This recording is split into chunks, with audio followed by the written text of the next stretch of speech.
Ahoy. Again, ladies and gentlemen, we're going exploring.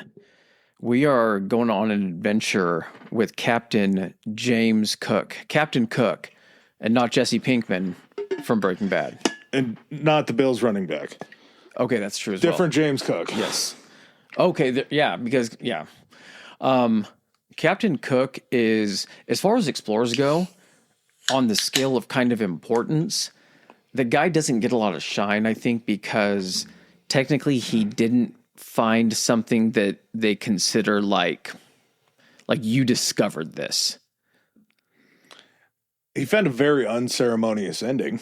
Yes, he did find that. What I mean though is technically Australia, where he goes and he, surveys and maps the eastern coast of it, that had already been discovered by the Dutch. Yeah. They'd actually already named it. What was it?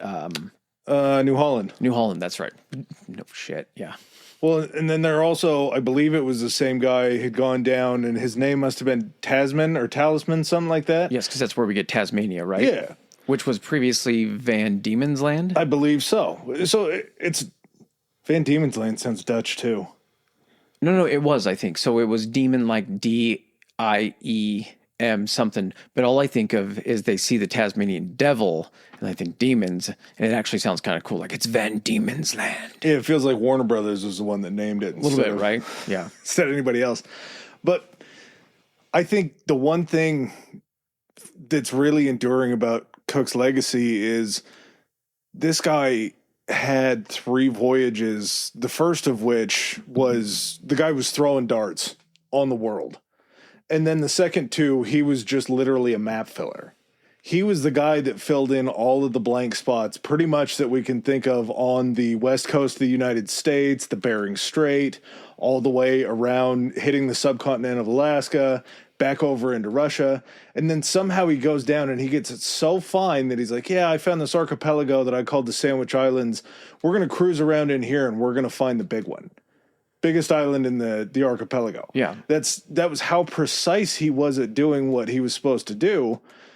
And nowadays, I think people look at him in a way that, I mean, we've had this conversation about explorers. Christopher Columbus was a big proponent of colonialism that saw a lot of people die. Mm-hmm. Cook was a finder and a reporter, but he never took part in the colonialism to the point of being an active participant. I'm not going to say that he has an unceremonious ending, and I'm not sad about it. Like, I don't feel that much for him. You can be... I don't think it was necessarily that he was anti-colonialism. Yeah. I think that just wasn't his thing. So when he was going someplace, it was going for an act of discovery. Mm-hmm. What happened to that place afterward was not his business. He was just simply there to go back and say, hey, this place exists. Do with it what you guys will. Absolutely. And am I going to go to bat and try to fight for Cook? Ultimately, no. That's not something that you and I have ever had to deal with. I'm not going to tell a Maori person at all that they shouldn't be bummed out about Cook. I can understand why anybody that has a heritage that goes back and touches Cook's time, why they would be pretty bummed about him. I understand that. I'm not going to argue for him at all. At the same time, I do feel like he was kind of the tip of the spear, but he was the dull tip of the spear of colonialism. Yeah, kind of, I guess. He found the body. He didn't stab in and penetrate. And again, I'm not saying that any of the acts that Great Britain did after that are fine. All of it, very bad. But at the same time, I don't quite know if Cook was the reason why all that happened. Yeah, it's a situation of if it wasn't Cook, it would have been someone else, I think. And out of the multitude of explorers, colonizers that we've discussed on here, if you're putting him against that, which I think kind of is the grading scale you have to, he was very light on mistreatment of the indigenous peoples. There was still mistreatment and in death, comparison. and killing. Yes, and the killing. But through the lens of those other explorers, it's much more minimal with his journeys. Well, not to mention the Australians kind of have us to blame too, because they didn't start sending the criminals down to Australia until we said no more, sir, here in the United States. Yeah, they didn't feel the need to go find another colony until they lost the, yeah. Yeah, so it's a little on us, too. It's a little on Cook, a little on us. All right. Before we get too far into it, remember, guys, Patreon is up and going. Get yourself some bonus content, 2 bonus episodes a month where we kind of just discuss smaller topics that don't take as long, and then some fun other little bonus stuff in there for you guys to enjoy as well. Patreon.com/historicallyhigh. All the other socials, keep commenting, 5-star reviews wherever you guys can spare them. Got anything? Let's shove off. All right.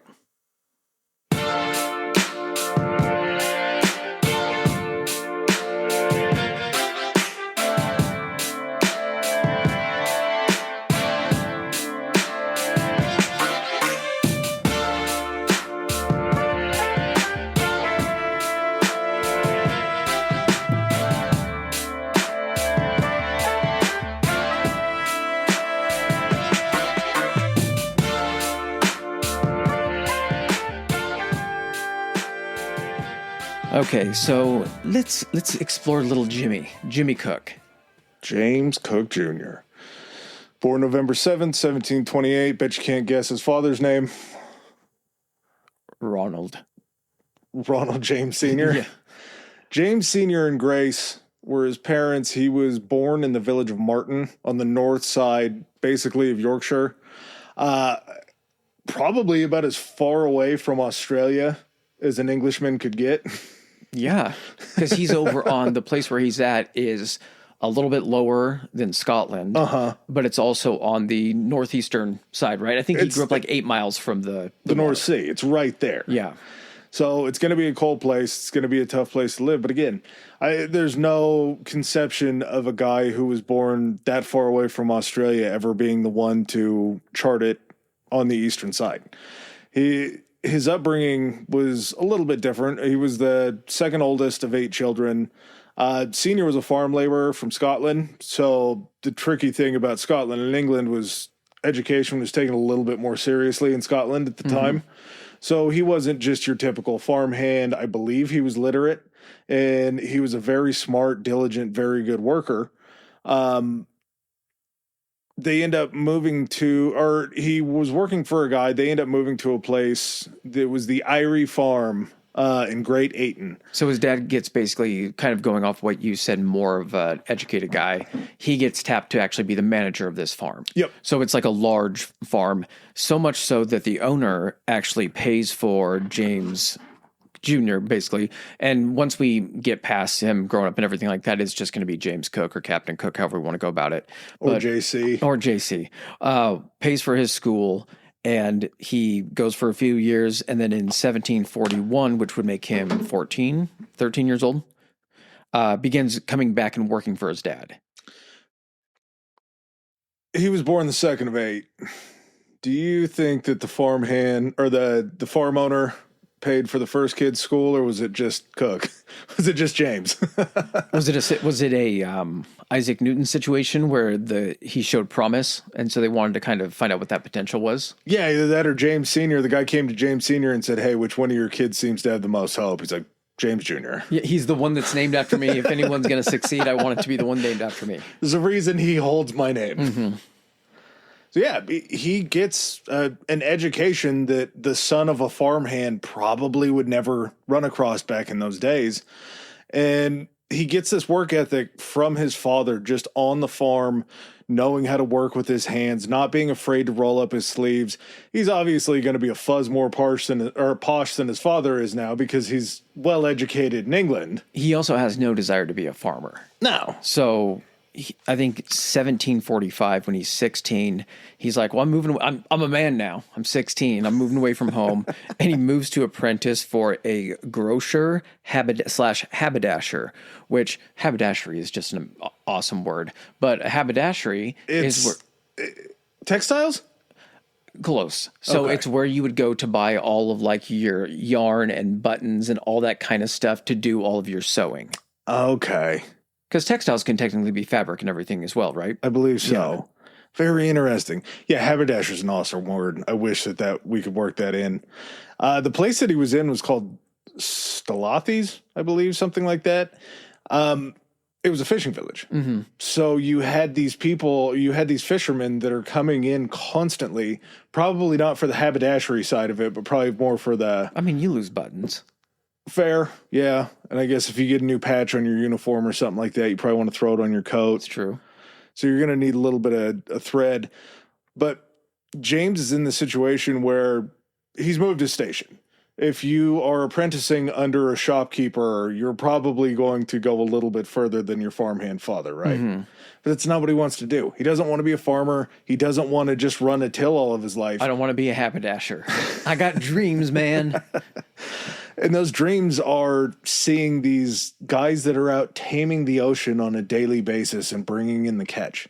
They're the guys that he sees down at the pub, which I'm sure being 16, there probably wasn't a rule against him being in there. He wants to be the guy that in that song Brandy, You're a Fine Girl, that Brandy's waiting for. He wants to be the guy that's out on the open seas that brings her back a necklace made from the finest, a chain from the south of Spain or whatever it was. You're my life, you're my love. But my lady is the sea. Yes. Something like that.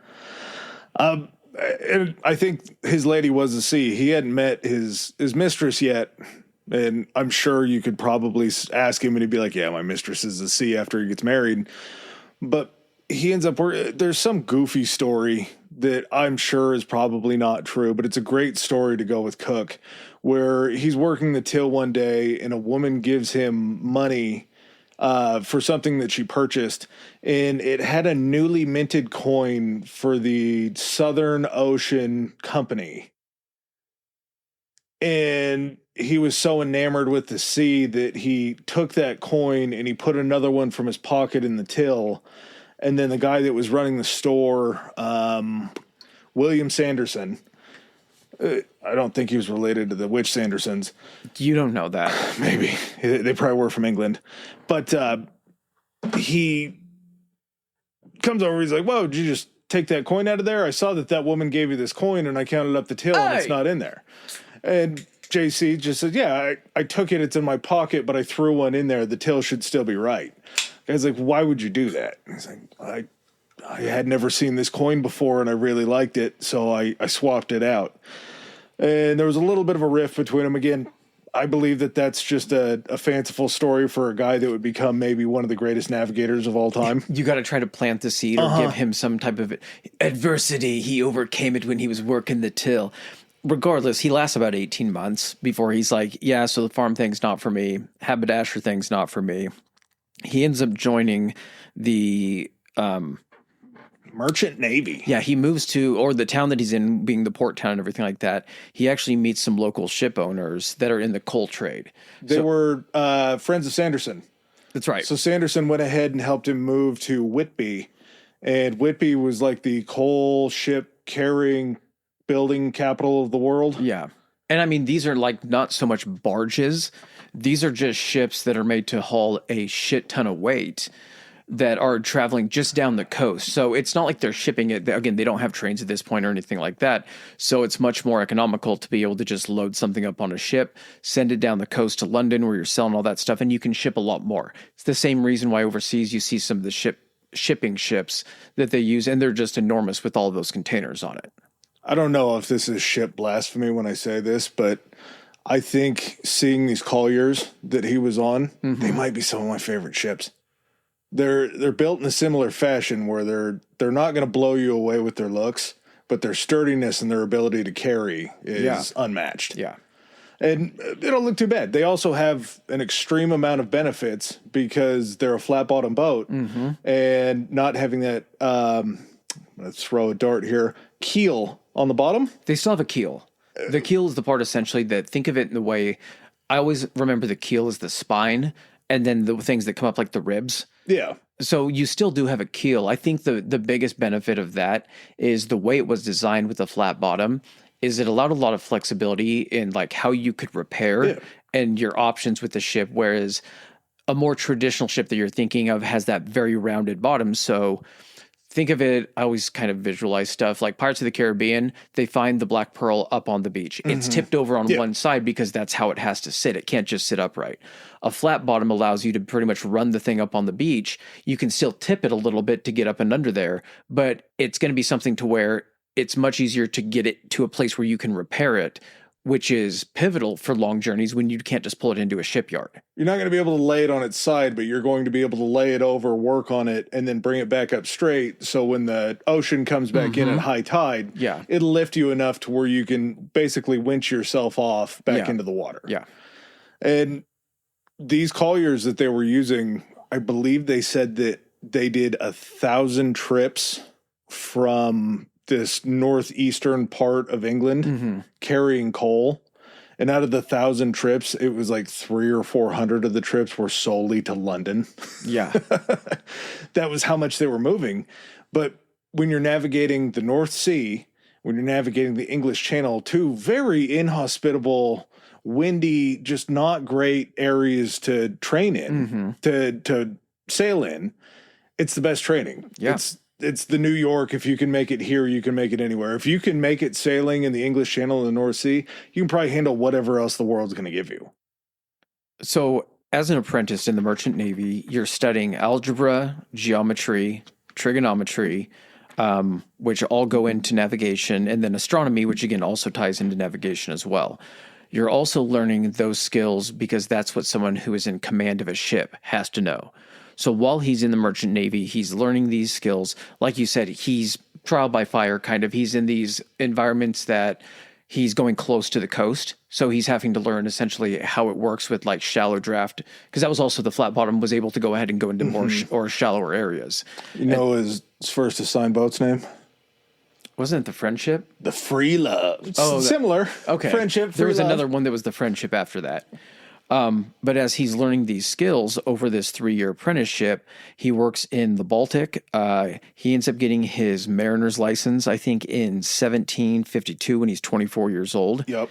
And then that allows him to serve as a mate, which, you know, first mate, second mate, third mate. Basically, a mate is someone who's like a deck officer. Basically, someone who, I guess, can boss other people around to do certain tasks.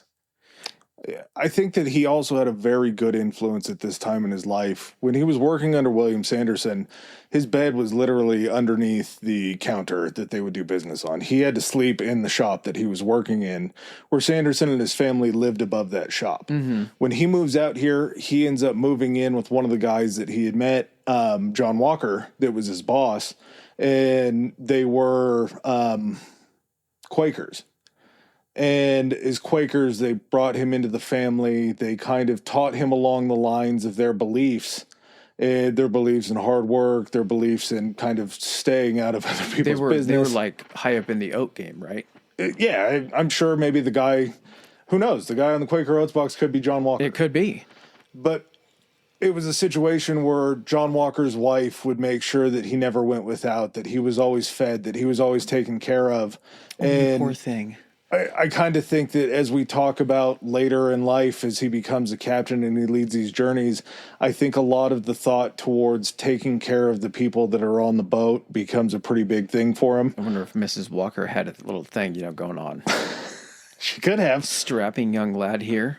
Yeah, and I mean, I looked at a few of the paintings that were done, and I have to believe that if you had a painting done of you and you said yes, it was probably a pretty flattering rendition of you. Well, yes, you would definitely say something to have them change it if it wasn't. So maybe he touched himself up. Not a bad looking guy for an old sea salt at that point in time. So 2.5 years as a mate, serving, again, deck officer, visits Norway, the Netherlands, like you pointed out, navigating the shallows, the Irish Sea, the English Channel. And age 26, huge deal. He's offered the captaincy of the ship that he's been serving on. No, he's offered the Friendship. Yes, he's offered the captaincy of the Friendship. I couldn't believe, in reading some of the places that he went to, he went up into St. Petersburg. Yeah. Which is where we talked about, the guy that got lost. Hudson, yeah. Hudson's family's company was the one that was up delivering into St. Petersburg. Yeah. So he probably ran some routes that Hudson ran to St. Petersburg. That's true. That's pretty crazy. Well, how many of these guys come from the same place? Like a lot of these explorers that we talk about. Yeah. Same time frame though is different. Yeah, we're talking 100+ years off.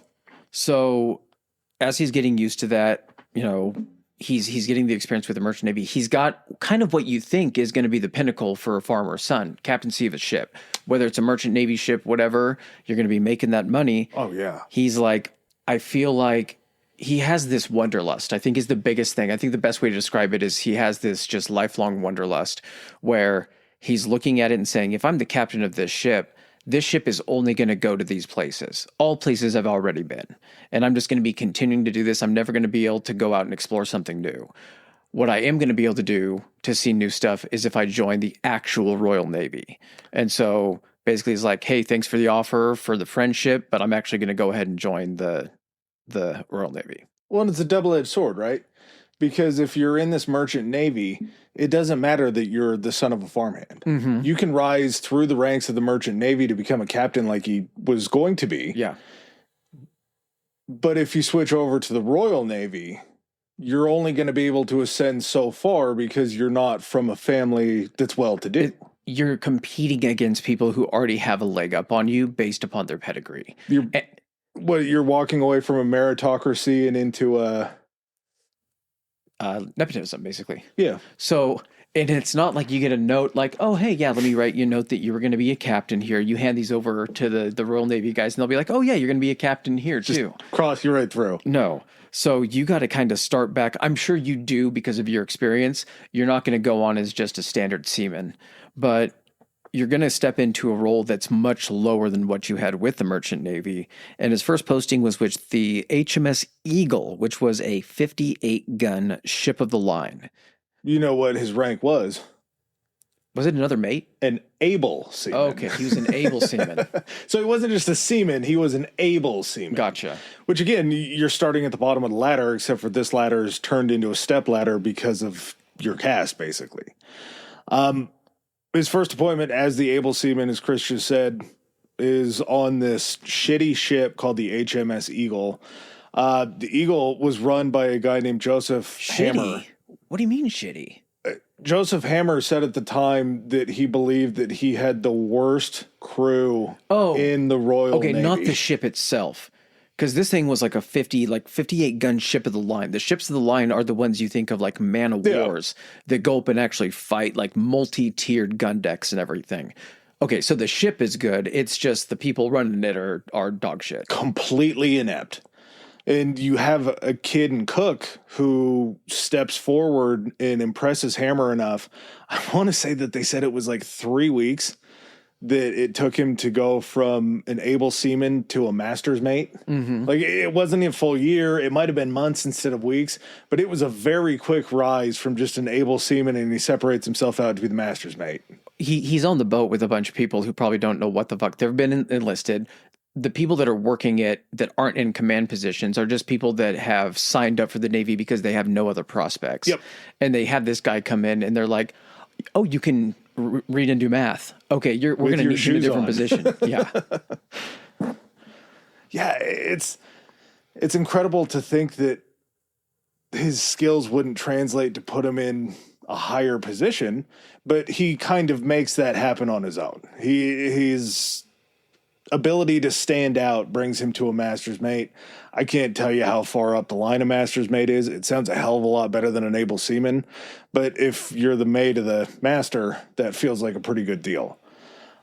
His first action, and part of the reason he switches over to the Royal Navy is he knows there's going to be a spot for him. Mm-hmm. Because, stop me if I've said this before, or if Chris and I have talked about this before, Britain and France are starting to get into it. They're starting to get a little mouthy about what's going on. It's been over like in the 5 Americas. years. Yeah. Yep.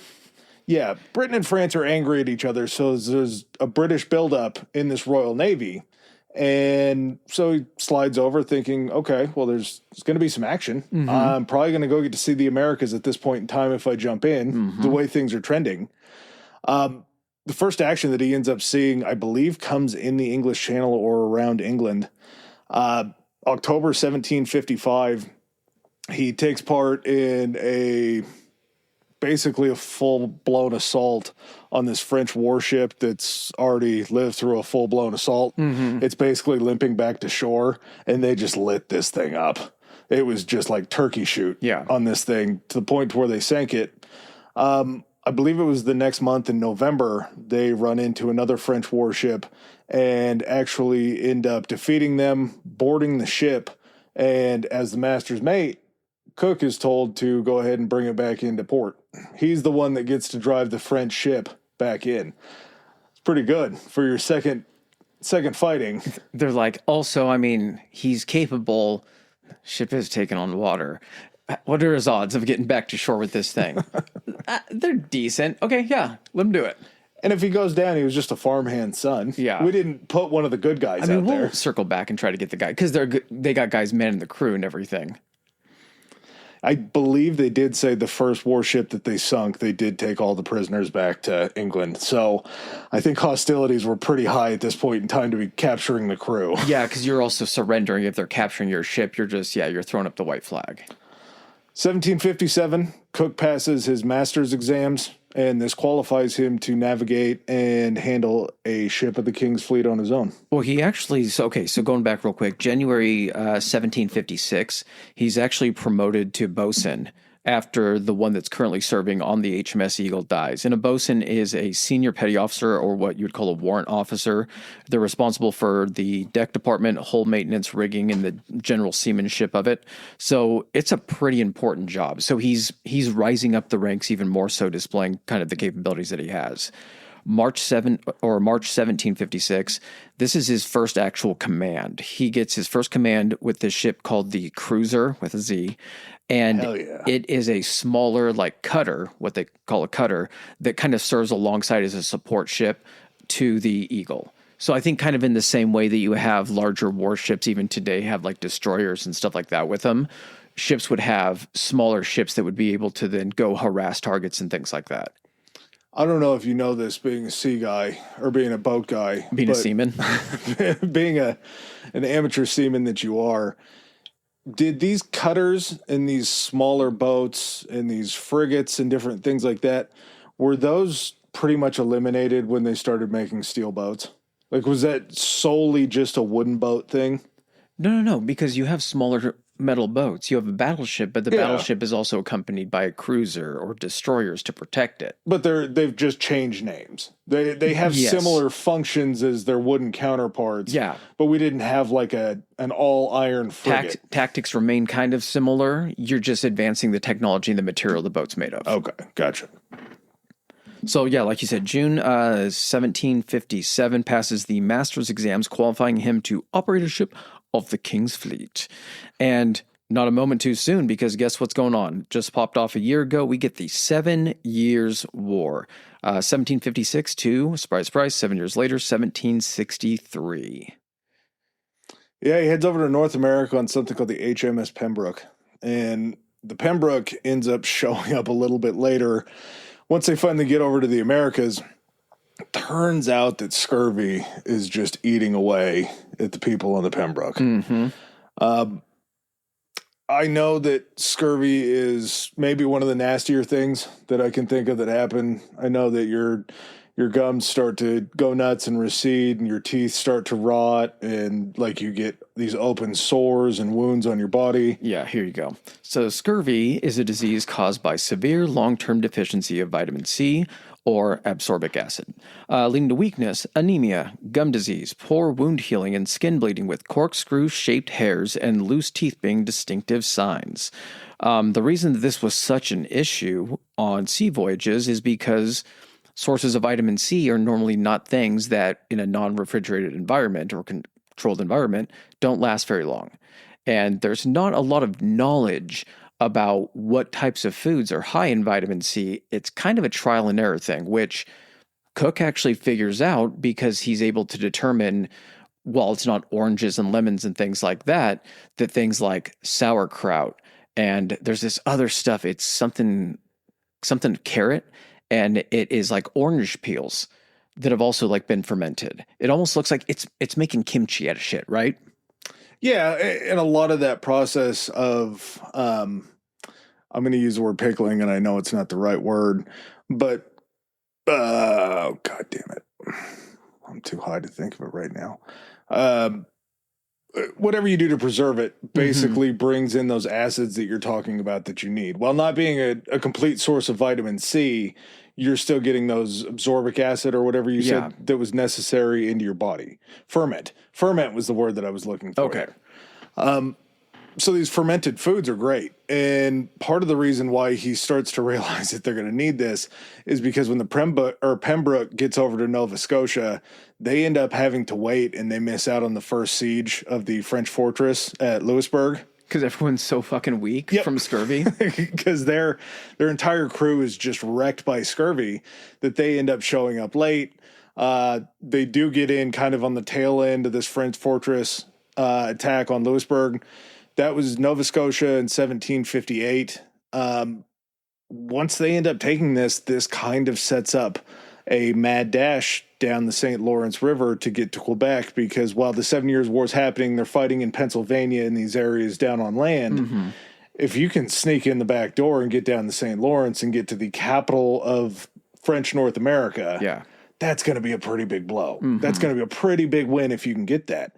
The problem is the French knew that this was going to be probably something that was going to happen, especially after Louisbourg fell. So all of the buoys and everything that they had put down to mark like the shoals or rocks or anything like that going down the St. Lawrence River have all been taken away. So to be able to traverse the St. Lawrence down to get to Quebec, it's just you're basically running a blind gauntlet. It's a crapshoot. Yeah. So he is able to, like you said, take part in that assault. And the Pembroke is a pretty serious ship. It's a 46 to 60 gun ship. So it's definitely going to be taking part in this stuff. After this all goes down, a meeting of the minds occurs, which will shape the rest of this guy's life. And he meets an army officer named Samuel Holland. A Dutchman named Holland. A Dutchman named Holland. And this guy is surveying, and kind of something that Cook has picked up and really gravitated toward is actually doing like I guess it is surveying. What am I trying to say? Charting. Hydrographing. So he's charting the coastlines and things like that, waterways that are coming through. And he sees this guy doing on land surveys, and they're just hitting off. They're talking shop. They're chopping it up back and forth. And he's like, well, how are you doing this? And he's like, well, this is how I do it. You know, you set up this device and you do this and this and this. He's like, I do something similar, but I'm out on the boat when I do it. And I'm having to kind of view this stuff. And they start kicking around ideas back and forth about how to kind of combine their skill sets or what their knowledge base is. And they develop this way of making these charts that exceed accuracy of pretty much most other charts that are being made of the day. Yeah, they said that the accuracy exceeded pretty much all of the contemporary maps that they had. Yeah. And part of the hydrographic expertise that Cook has is he's able to look at the way that Holland is surveying the land and using like the table in front of him to write and some of the different mechanical things that he has to be able to check distance and height of mountains and that kind of thing. And he looks down at the water. He's like, well, we already have depth sounding, which, again, sounding something different now, but I'm sure in the Navy, it's still something similar. They're probably shooting some sort of signal down into the water. But are you talking about nowadays or then? Yeah, depth sounding back then was probably, or now is probably them. Some type of like electronic distance finding. Whereas it used to be probably rope with knots in it. And a lead weight. And then as soon as it hit the bottom and you started pulling it up, you counted the knots. Yeah. 7. Yep. Fuck. Shallow. So he's able to start charting basically the floor of this river to figure out where these rocks are, to figure out where these shoals are, while still charting basically the shoreline. The shoreline of this river. And they put this together in like a winter.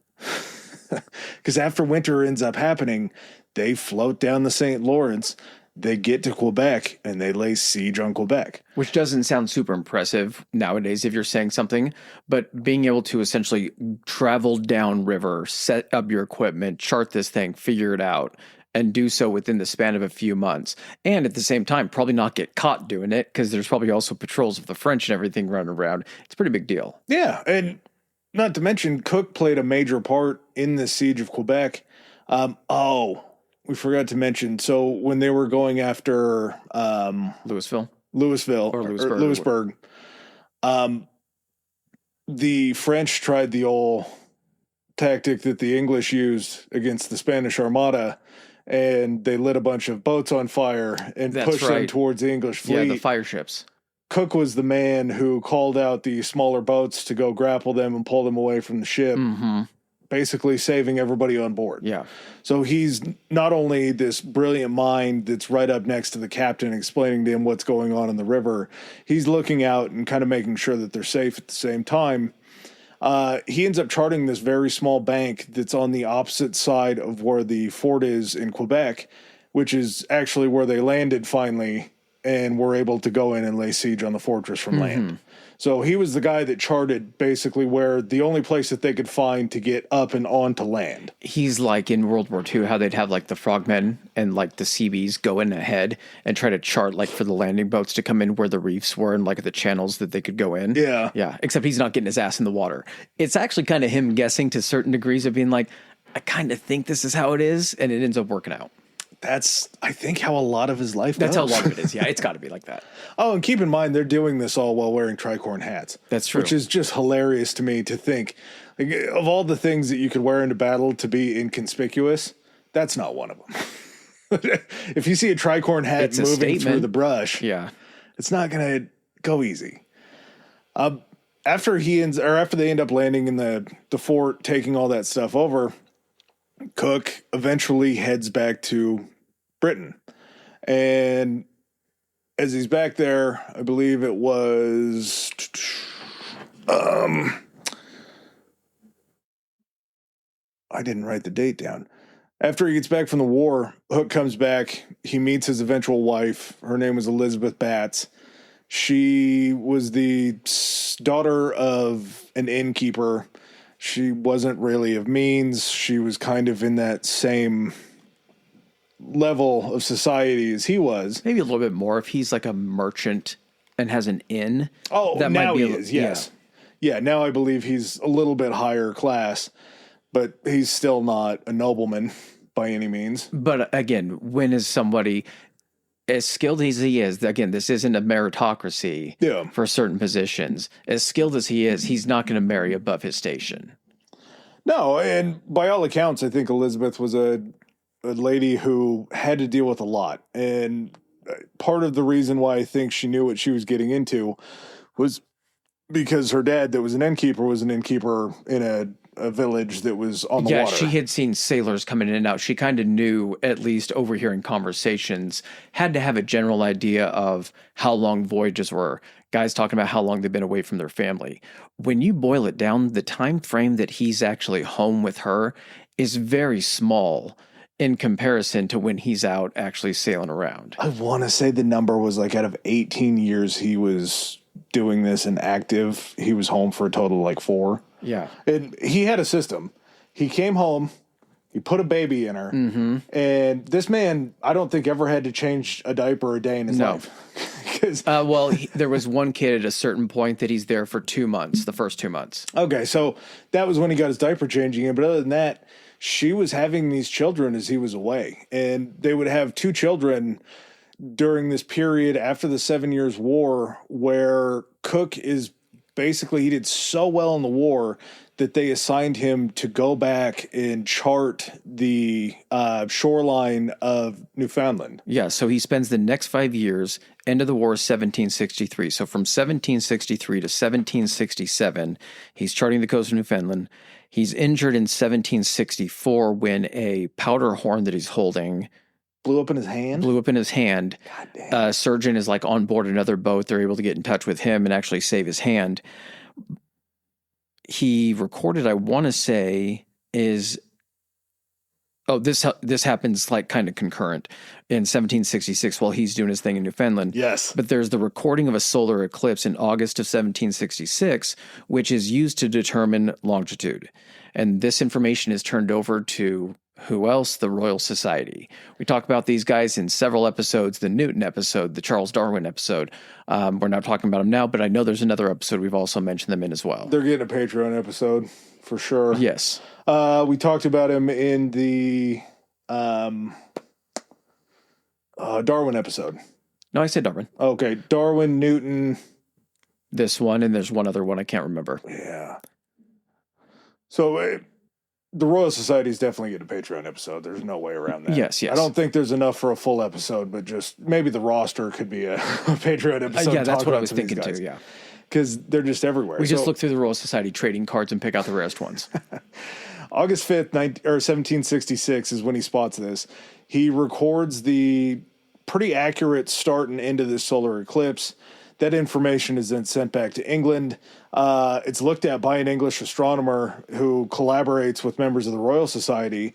They do all of the math and all of this kind of what time he started recording it, what time it ended, what time it was there. They do sorcery. And yeah, so basically we're going to talk about this a little bit later. What is it? Greenwich Standard Time? Greenwich Mean Time or something like that. Greenwich Mean Time is where the prime meridian starts on the world. It's where... As far as England is concerned. Yeah. Because isn't the true one a little bit further? I don't know, but I just know that if England is claiming that this is the only time that it's because it only exists in there. Yeah. I'm sure the French had their own way of keeping time as well. Yeah. It was similar, but I could see that. But they're able to figure out the start and finish time that he had sent them, and they send him over the exact longitudinal coordinates of where it was at the time. He marks that down on the map. Pretty close to accurate. Yeah. From there on. And these maps that he's doing over in Newfoundland, they end up being used up until the 20th century. They were that accurate that for the next 200 years, these things were still used by mariners in a place that's basically like one big long pier. Yeah. It's so shaped in a way to where you're in the middle of these fishing grounds where you can kind of pull up anywhere. It's just one big port. And he's got his name in with the Royal Society. So if they need someone, when they have an idea about like, hey, let's figure out some more astrological shit, but we have to get some guys there, his name's already going to be showing up. He's already proven himself to be a pretty exceptional navigator. Yeah. And so the end of the 7 Years' War basically allows Britain to start pulling a lot of those resources that they had dedicated to the war into exploration. There's still places out there in the world that haven't been snatched up. There's this rumor of this place called the, Terra Australis? Terra Australis, yeah. So it's the Great Southern Land. There was a thought that the world had to be balanced in a way in which it had to have the equal amount of land mass in the northern hemisphere as in the southern hemisphere. What they had currently found in the southern hemisphere didn't match up for the northern, so they assumed there was this great southern continent, which there is. It's, Antarctica, but they are like, we got to try to find this. If it's land, we got to claim it for ourselves. So there were two very stupid beliefs, and I can't say that I blame them because we have the benefit of all of the history that we've learned since then. But there are two things where there had to be this great southern continent to balance out the northern hemisphere so we didn't just fall out of orbit. The second one is they believed, and this will come into play later, they believed that the ice caps were created by fresh water that had flowed out of rivers and then frozen. They didn't believe that salt water could freeze. correct. So, therefore, anytime they ran into ice, there was always a belief that there had to have been a fresh water source. A landmass somewhere providing the fresh water. Yeah. They thought it came out of like rivers. The icebergs came out of rivers. Exactly. Yeah. So it becomes one of these things where these misconceptions, that's almost what Cook ends up kind of modeling his career around, is fixing these misconceptions that they had. And it's not like he's going to be going into an area that people haven't been into. It's now just getting much more specific as to we need to find out what's all in here. Start looking for like smaller places, anywhere we can really claim. And that's a big thing. I'm glad that Chris said that now. Whenever we say the words they discovered or they found, we're talking in an English sense. Yes. Because all of these places have been discovered and found. There's people living there already that have already discovered this. They're the first Europeans to discover this place is basically what it is specifically. And even then, not even completely. Exactly. Yeah. So Europeans were exploring the Pacific since the early 16th century. So again, that's 1500 up to 1599. The Dutch had discovered Australia in 1606, but only the west coast. So that's why it was also New Holland. Trade had been active in the Philippines, the Spice Isles. Definitely go back and listen to the Dutch East Indies episode because that is all to do with the Spice Isles and the spice trade. And then also trade was active with Mexico because, again, they had been over there. Spain had its holdings over in Central America and South America. So there was active trade of all the shit being pulled out of South America and Mexico being sent overseas as well. Portugal, Brazil, Cape of Good Hope. Everybody had their dick in the Americas. Yeah, and it'll come into play later, but the Cape of Good Hope isn't always a good place to go around to go into Asia. So depending on who's got residency there. Exactly. Yeah. Who wants to tax you? Exactly. Large parts of the Pacific, Canada, Alaska, their coastlines had been uncharted. So they know that there are even land masses that have been discovered where parts of those have not been really claimed or maybe even explored up to that point, or explored in a broad sense. Maybe they've sent fur trappers or they sent explorers, Lewis and Clark style, whatever you want to say. Yeah, there's a point when Spain just kind of gave up on moving up the California coastline to chart it. They weren't going. They got cold finally, and they're like, we're not used to this. We got to head back down south. But you also have the Bering Strait and the Russians that had crossed into that area. Yep. Checking out all that stuff. So we knew that Alaska was up there. It obviously wasn't Alaska at the time. Had no idea how big it was, the shape of it, or anything like that. But that also lets you know, hey, is this the entryway to the Northwest Passage, just like we talked about during the Hudson episode? That's still going to be a thing they're searching for. The Brits had sent out several explorers who had returned with tales of a wondrous place, a tropical paradise called Tahiti.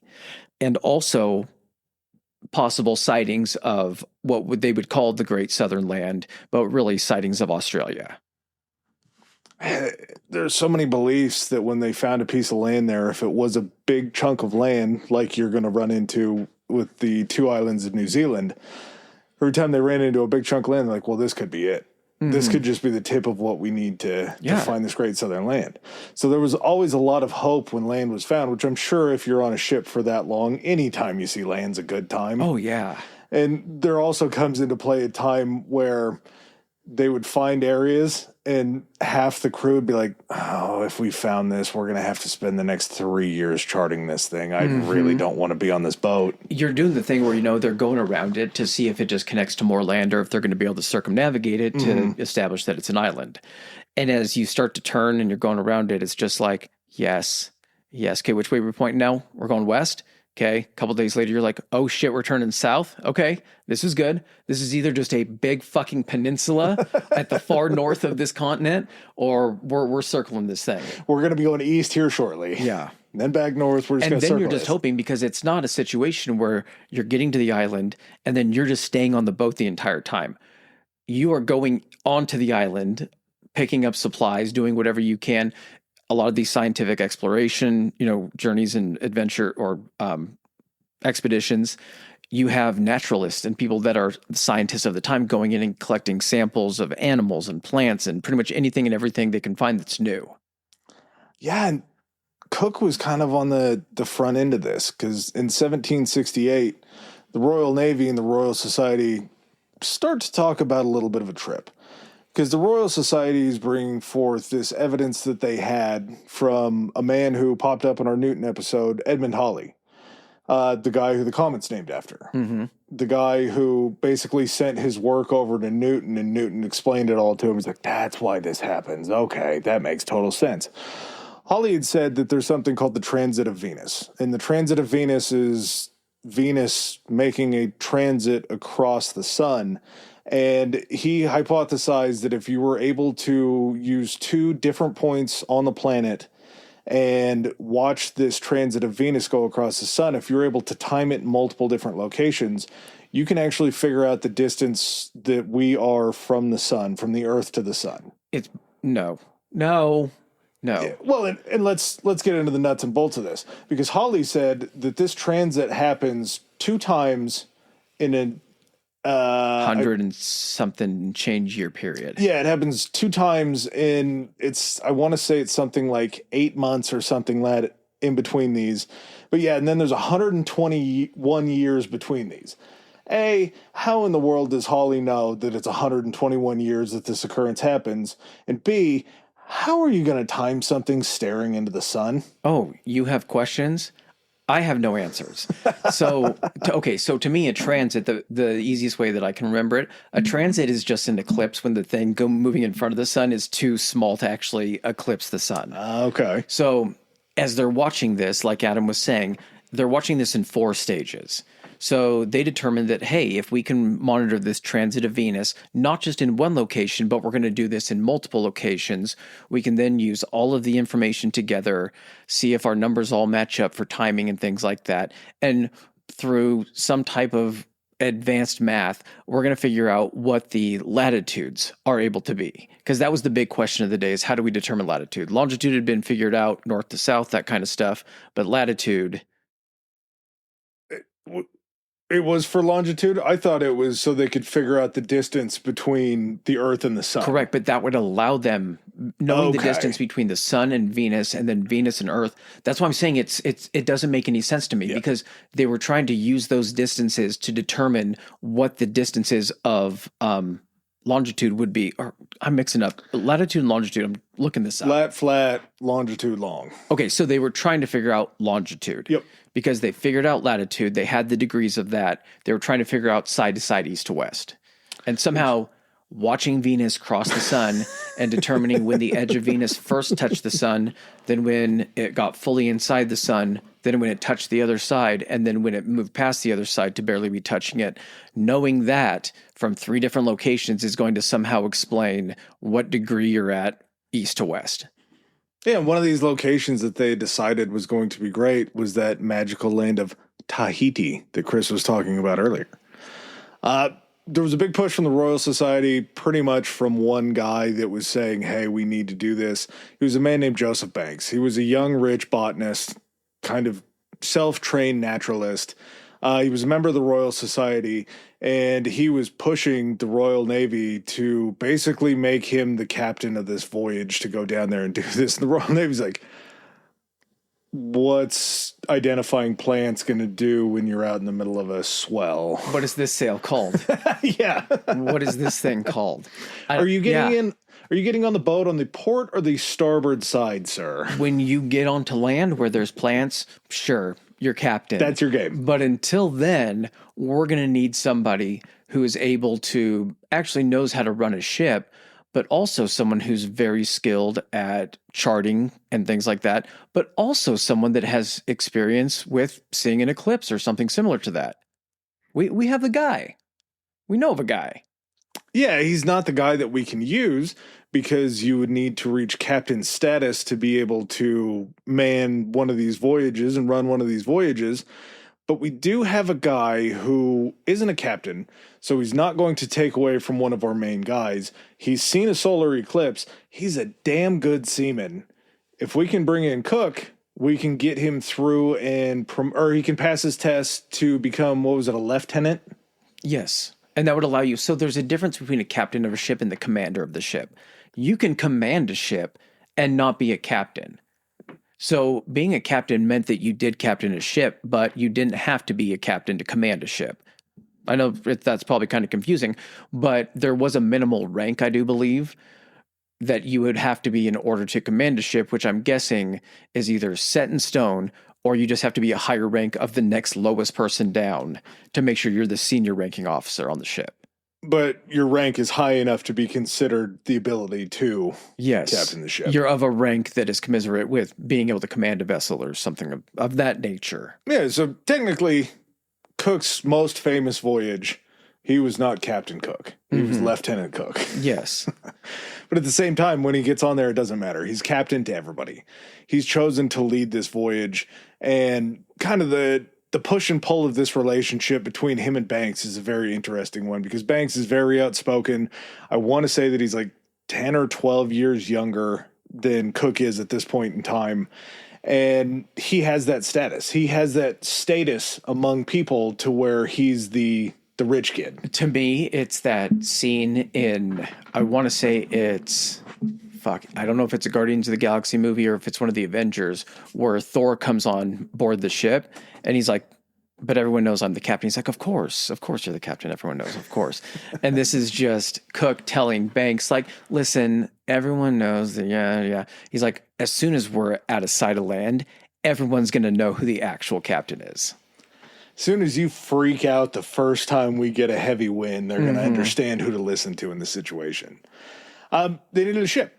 And I don't know if this was fate. I don't know what intervened here, but the ship that was chosen was actually a merchant collier, very similar to the ones that Cook was running when he was a part of the merchant navy. Captaincy for.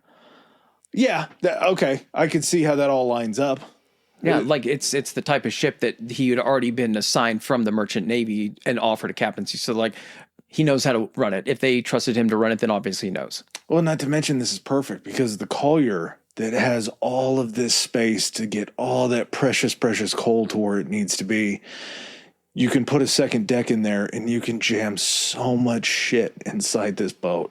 And I think part of this too was also him giving his input of what he knows the distance. They at least have an idea because, again, Brits have been to Tahiti. They know the distance roughly that he's going to be going. So as they're telling him this, and he's like, well, this ship, I'm used to working on these ships. We know it has this type of capacity. We could rework the innards a little bit to make more room for a crew.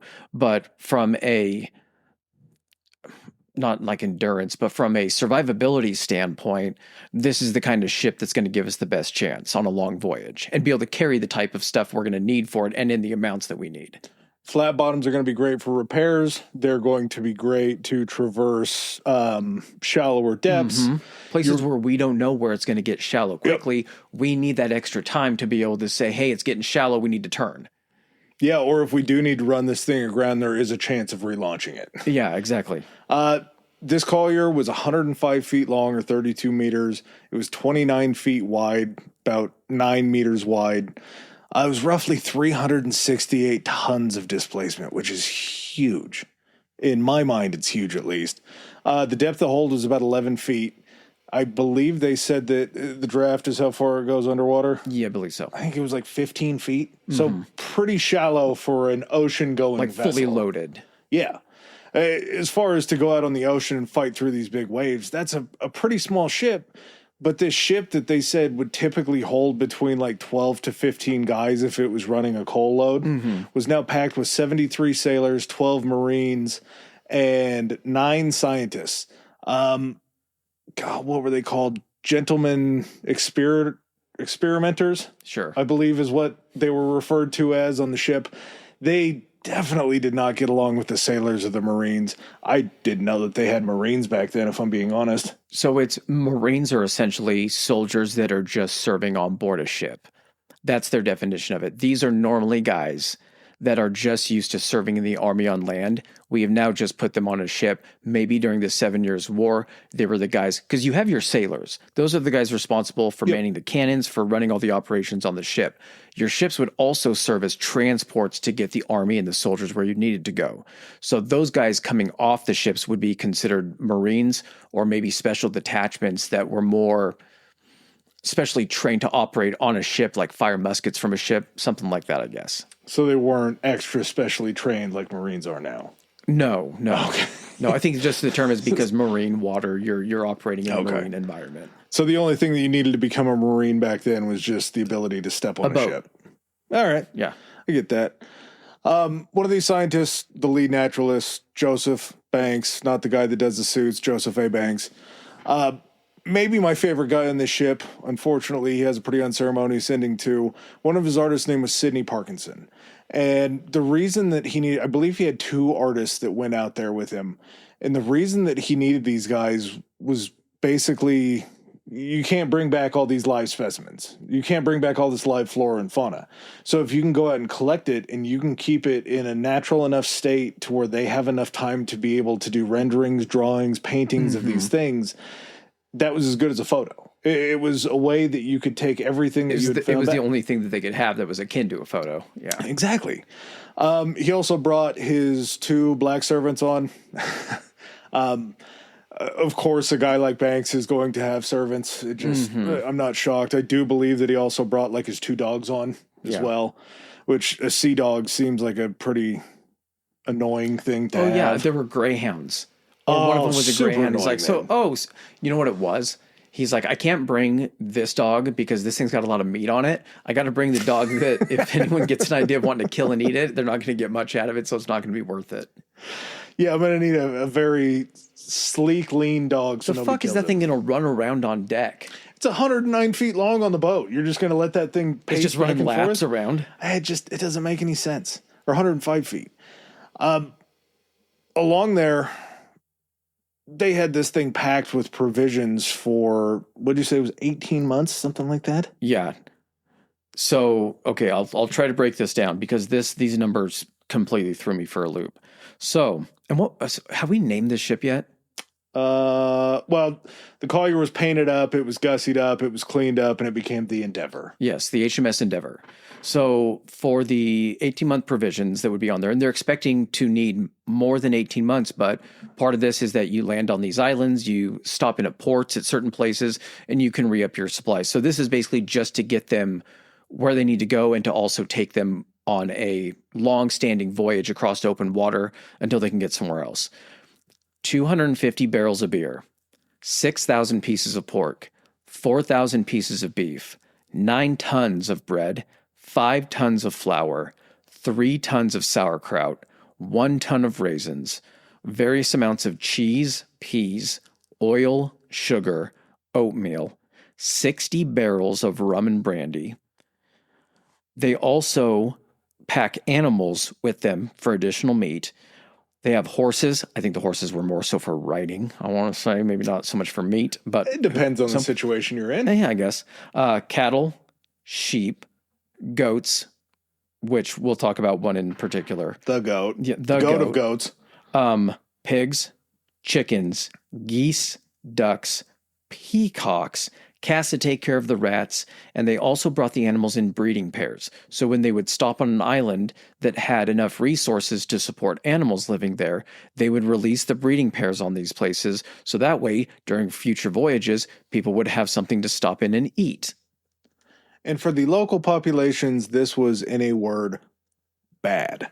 Yes. Because these were very invasive species that would completely throw off the ecosystems that they were using to survive. There are only certain species on certain continents or islands on this planet because they were brought by explorers like this and dropped off to be a food source for later explorers and when they came to colonize a place. Animals that exist on certain continents were not on those continents all the time. And that, I think every continent has several animals that were not native to that were simply brought over. Yeah, if you wonder how pigs get into a place like Tahiti, they didn't swim. Hawaii. Yeah. Why do you think pork is such a thing in Hawaii? Before we go any further on this, let's take a bathroom break. Okay. Well, hello. Listen, while we head to the restroom and get ourselves something to drink, why don't you do something nice for yourselves? Head on over to patreon.com/historicallyhigh and get signed up for a little bonus content. I mean, come on, you deserve it. If you want to keep up with this, our main source of social media is going to be our Instagram, which is historically high pod, POD. You can also head over to its Twitter. It's X, it's Twitter, come on, at historically high, and that's high, H-I like, high. If you have any recommendations, you want to get to us, just want to reach out and say hello, you can hit us up on our email at historicallyhighpodcast, HIGH podcast at gmail.com. All right, and with that said, let's get back to the good stuff. Okay, so we're setting sail. We got August 26th. 1768, HMS Endeavor, 73 sailors, 12 Marines, bunch of nerds, ready to go find some stuff. One problem. The captain's quarters. I mean, there's not a captain, but I would assume it would go to James, JC. Yeah, you'd think the cook would get the captain's quarters, seeing as he's technically the captain of the ship at this point in time. But no. No, Joseph Banks goes ahead and kicks him out of the cabin and moves all of his shit in there. And this becomes basically the scientist quarters / just Banks hangout. It also does have all of the scientists staying in there as well. Yeah. So, I mean, maybe Cook, he's like, you know what? I'll go down and take the room that was supposed to be just for you. That's completely fine. You have this. I'm sure there was more of a discussion than that, but It's one of those things, though, where if you're already the 9 dignified guys on here that probably don't fit in, if you're one of the guys that doesn't look like the other, maybe sectioning yourself off to a captain's cabin away from the rest of the guys probably isn't going to ingratiate you towards the rest of the crew. If you say, hey, I don't want to sleep around you, you stink. Same time, you're saying Banks saying that. Just any of the scientists. Of course, there's going to be a rift between the guys that don't want to sleep next to you. Oh, there's going to be a rift regardless, because you're sitting there and you have guys that were raised, the sailors are guys that come from modest means. Yeah. Even, the officers probably aren't, they're working while they're there. Mm-hmm. And then you have the scientists, which are going to be people from like Banks or kind of Banks's, I guess we would say like status or something like that. There's already going to be a rift there, like what would I say? Economic rift or like a station? Yeah, it's already going to be different. I do like the fact that the crew was pretty much on board with Cook from the beginning, because as you'll see, if you ever go in and like look at Cook's journal entries, he's the most bland guy in the world. There's no flowery language. There's no trying to puff anything up. He's speaking the same language that these sailors are, because he's not one of those guys that went to preparatory school. No, he was in the merchant navy. Yeah. Like, those are the guys that you're going to hear some shit from. He knows how to speak straight to these guys. And taking from all of his knowledge that he had crossing over in the Penrose and seeing everybody get scurvy, he understood that he needed a very, very healthy crew. So why we have the 3 tons of sauerkraut, why we have the raisins, and why we have such a variety of stuff, because that was also thought to combat scurvy, because different foods have different things that you need. So having like a wide variety was something that he pushed for as well. Even as much to say that when they went down to Madeira, which is an island off Spain, I believe Spain or Portugal. And they pulled in there because they were going to re-up on some of the stuff. That's also where you kind of get your first understanding of the capabilities of the ship out on the open ocean. So if you're going to need to repair something or kind of patch something up, you're going to want to do it like in a place like Madeira without having to turn around. They end up picking up more beef, chickens, 3,000 gallons of wine, 2,000 pounds of onions, 10 tons of fresh water, and a steer to be slaughtered at a later date for fresh beef. Also, Banks goes ahead and jumps off on Madeira, Portugal, a place that they've been to 1,000,000 times. And over 6 days, he collects 700 specimens. Buddy, this is what? This is the first stop. Everybody that has come to this place has seen the shit that you're picking up. You grab that off the street. You're still in Europe, bro. Calm down. We're not going to have enough room. Did you see all the wine we just loaded up, man? Let's calm down a little bit on the specimens. Let's wait till we get a little further. Here, have some vino. Chill, dude. Yeah. It's going to be a long fucking journey if this is what you're going to act like every time we stop the ship. On their way to Rio de Janeiro, which is going to be their next stop, they do the crossing the equator. We talked about this during the USS Indianapolis episode. This isn't it's the same kind of idea as far as you have to create or do certain things. You must pay homage to the sea god Poseidon. Yeah, and in this case, the thing was that if you had never crossed the equator before, you had to jump into the water. You had to dunk yourself in the ocean. Or there was a caveat. Yep. There was a way. I'm not sure if the gods actually kind of like approved this, but you were either going to jump in and submerge yourself in the ocean, or you would have your alcohol ration taken away for 6 days? I believe so. Okay. So as far as the alcohol ration goes, the reason they pack so much booze is because in the Royal Navy, it says that each man gets half an imperial pint, which is 10 ounces. An imperial pint is 20. So 10 ounces of alcohol daily. Half of it at noon, the other half at 6 p.m.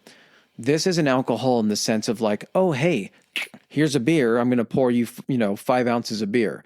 This is rum, or I think the brandy was probably a little bit less used. That was probably fancier, but a lot of it was rum. So you're drinking at 2 times a day, you are drinking 5 ounces of hard liquor. And probably pretty heavy proof, too. Yes. I would imagine this wasn't a... That's where they would do the gunpowder test, where they would do the gunpowder and then light a little bit of the alcohol to see if it would go, and that's where we get proof. It's proof it has this amount of alcohol in it. Really? I thought we've discussed this before. No, but that's fascinating. Yes, if it's flammable and it lights, that's the proof that it's a high enough alcohol content. That's awesome. Did I just blow the fuck out of your mind right now? Okay, I'm happy. I love doing that. So, rum ration. What they would also do is they would mix the rum with fresh water to make it last a little bit longer. Like once they already had it, they wouldn't like water down their rum. This was where you get the term grog. Grog is watered down rum. Weird. So you would have guys that were like trying to hoard their rum rations so they could just get even more shit-faced than taking a shot of 5 ounces would get you. But there was also this thought process that alcohol somehow, it wasn't like, hey, we're just going to get guys wasted on the ship twice a day. It was, this is beneficial for the health of these sailors. Yeah. I'm still trying to bring my mind back here. How's that? How do you get anything done? Especially the fact that you're portioning it out. You're going 5 at lunch and then 5 at night. Wasn't there an 11-year-old kid on this as like the cabin boy or something like that? And I'm sure he's not getting a rum ration, but you got like 18-year-old kids that are just slugging these glasses of rum. Also, the voyage is so long. You're going to have those rations 2 years in. You brought enough rum that you're going to have 10 ounces per man. They didn't fuck around with their rum calculations. Can you imagine, though? That's like a balancing act, because that also has to be something to where that puts the crew in a mindset to be a little bit easier to placate, like keeps them a little bit more placid, but you're walking this fine line because 1 or 2 more ounces and then they get fucking angry and they start questioning this shit. They start falling off the ship. There's a million different problems. And that's why they were so like strict about like no one gets to steal it, no one takes any extra, no one hoards their stuff, because it would lead to instances like that. Yeah, I don't know if you have it marked out, but there's a guy who gets like quadrupled the rum rations later on in the voyage, and he drinks himself to death. Mm-hmm. There's always that chance. 2 Guys in the Jungle do that too, remember? Yeah. Kind of a combination. So, as they're leaving Madeira, they do suffer their first loss, I guess you would say. One of the sailors got his foot tied up in one of the ropes and got yoinked overboard. So, just a little PSA, if there's ever loose rope on a ship, avoid it. Yeah. It's the classic thing that happens in like some type of sailing movie where I just see the guy throw the anchor over and there's the coil of rope sitting there and one of his feet is in the coil and they just sit there and watch it and it goes and then finally grabs his foot and pulls him over. Corporal punishment, very interesting approach that Cook takes, because normally you would think the corporal punishment is going to be reserved for something pretty serious. The first and pretty much only major floggings that go on during this first portion of the trip is these guys get flogged for not eating their fresh beef ration for the day, their fresh meat ration for the day. Is that fucking sauerkraut I see still on your plate? Oh, clean it. That's one of the things they hated. And I don't see how you're on a ship. I understand there's other stuff to eat. Sauerkraut probably tastes gross. I don't know. My palate is getting more accustomed to weird sour stuff. And some of that stuff tastes really fucking good. Like pickled fucking asparagus and all that kind of shit is really good. Yeah, your taste buds usually flip about every 7 years. Oh my God. Blew my fucking mind. I didn't know that. Liking new stuff. So the sauerkraut is there not to be this delicious, tasty treat. It's Cook's way of saying, hey, I don't want all your gums bleeding and all your weak asses trying to work on this and getting sick, so you're going to eat your fucking sauerkraut. And eventually it gets to the point where he's like, okay, officers, we're all eating sauerkraut too, because we find that if we actually eat it, then it somehow turns it into like a palatable treat or something like that. No. And then the crew does it. If the officers are eating it, it means that it's something special. Okay. And they want whatever the officers have. Yeah. So that if the officers were eating dog shit, they'd be like, let's follow one of them greyhounds. They get into the line to get the food and they're like, what's that over there? They're like, oh, you guys wouldn't like that. The officers, it's sauerkraut. It's for the officers. And they're like, well, no, I want something. Like, I don't think you're going to like, no, give me the fucking sauerkraut. All right. It's like eating with a 6-year-old, basically. 100%. Yes. They also had broccoli. they had a special deal here going on because they had the goat of goats on this trip with them. There were a few officers that were on this voyage that had already circumnavigated the world. There was one very special member of this crew, and that was a goat that had already circumnavigated the world. And the reason that this goat was brought especially on this trip was because during the first circumventing that he went on, he never went dry, or she. You don't want to be drinking male goat's milk now that I think about it. This is a she for sure. Male goat milk's a little make stickier. it weird. You get less of it too. But she never ran dry the entire time. So she gets loaded up and she goes on this second circumventing of the world where you think about the entire population of England that never leaves that rock that they're sitting on there. And this goat's traveled all around the world 2 times and then gets to go back. The goat's a celebrity. Yeah, goat's a pretty big deal. But this is also something that's very important because of all the nutrients and calcium that you're getting from milk that you're able to, I'm sure, cut your tea with. Mm-hmm. So I'm not sure how this one goat was enough for all of the crew that were on board there, but apparently she produced pretty well. Besides that, cleanliness was a major factor in this voyage. Cook told his guys that they had to basically air out their bedding every fortnight. He wanted regular exercise, wanted these guys to try to stay clean. I'm sure that infection or anything like that probably wasn't even a word that they understood back then.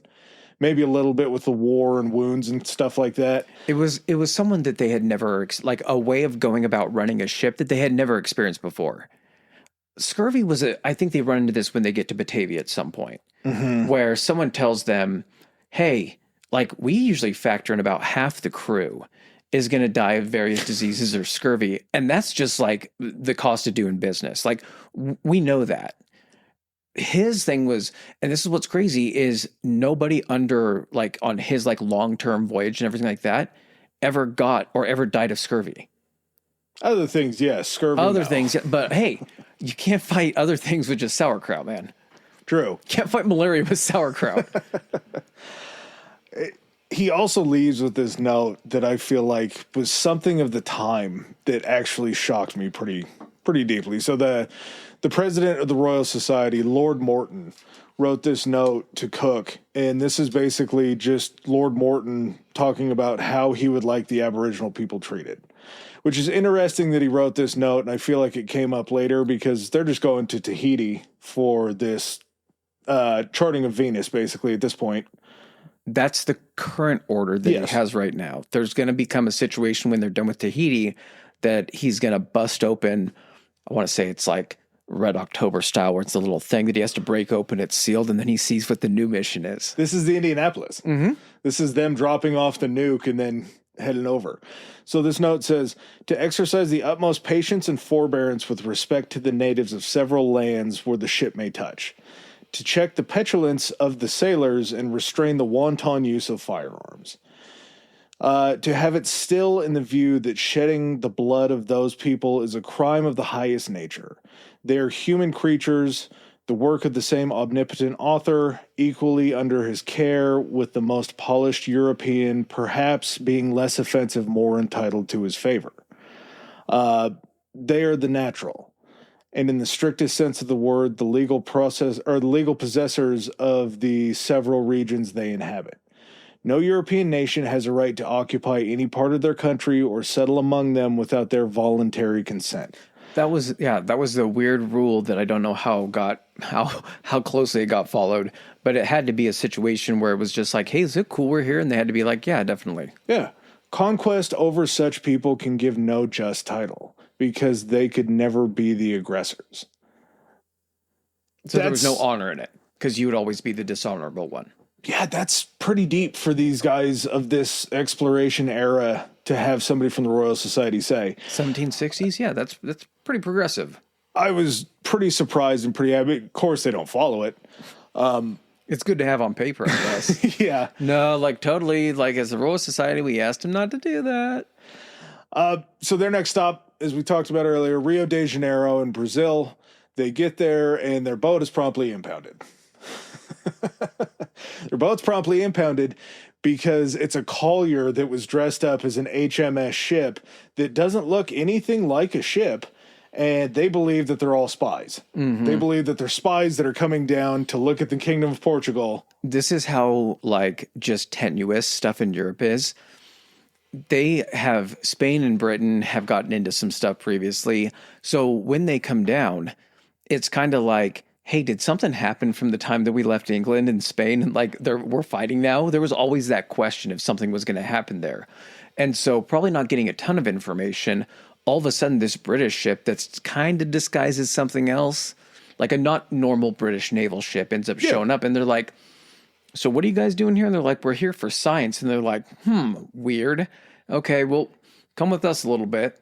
And you guys, you're up north, right? You got the colonies and stuff. South America's pretty well full. We don't really need you guys down here. So there's nothing to explore because this is all ours. like, we're going to keep going. We're going to go all the way around and then out the other side, if that's cool.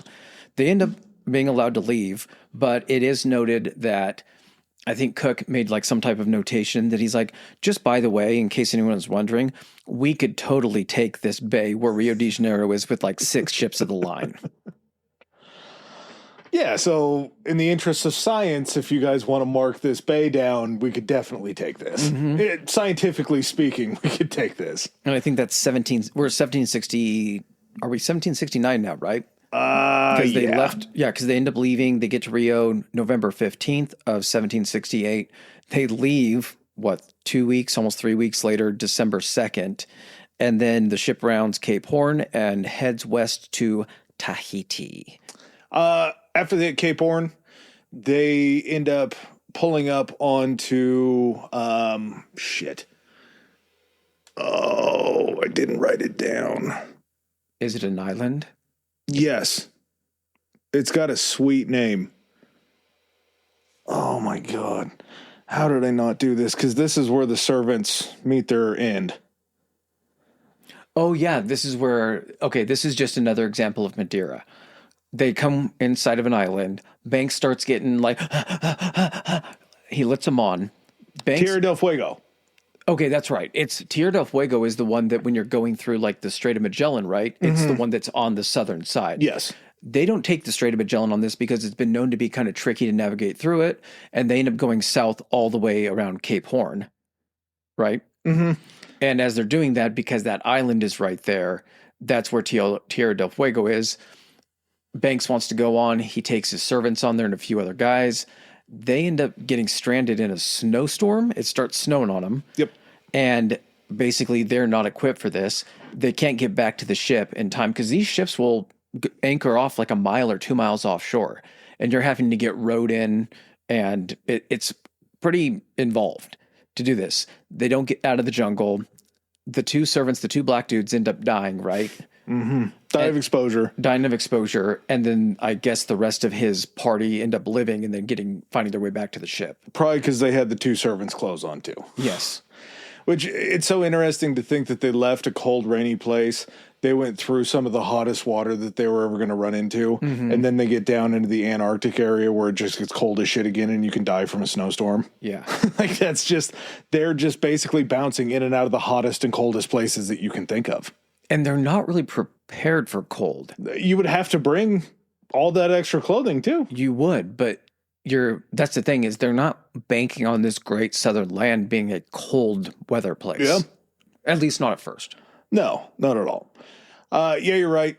After they get through Tierra del Fuego, their next stop is Tahiti. They arrive pretty well ahead of schedule. I want to say it was like 6 or 7 weeks ahead of schedule. I think it was like 6 weeks. A guy named Sam Wallace, Wallice, had landed and European discovered Tahiti in 1767. So just a few years prior, but he got back in time to be able to provide the information of where it is. Because it sounds like Cook didn't really have a hard time finding it. No, and I want to say it was like the 3rd ship since the original finding of Tahiti that the British had sent down there. So by the time they get there, the Tahitians are pretty well aware that there's these weird whites. Yeah, these weird Guaylo that show up on their land. That just kind of sound different. Some of them sound different from the other ones.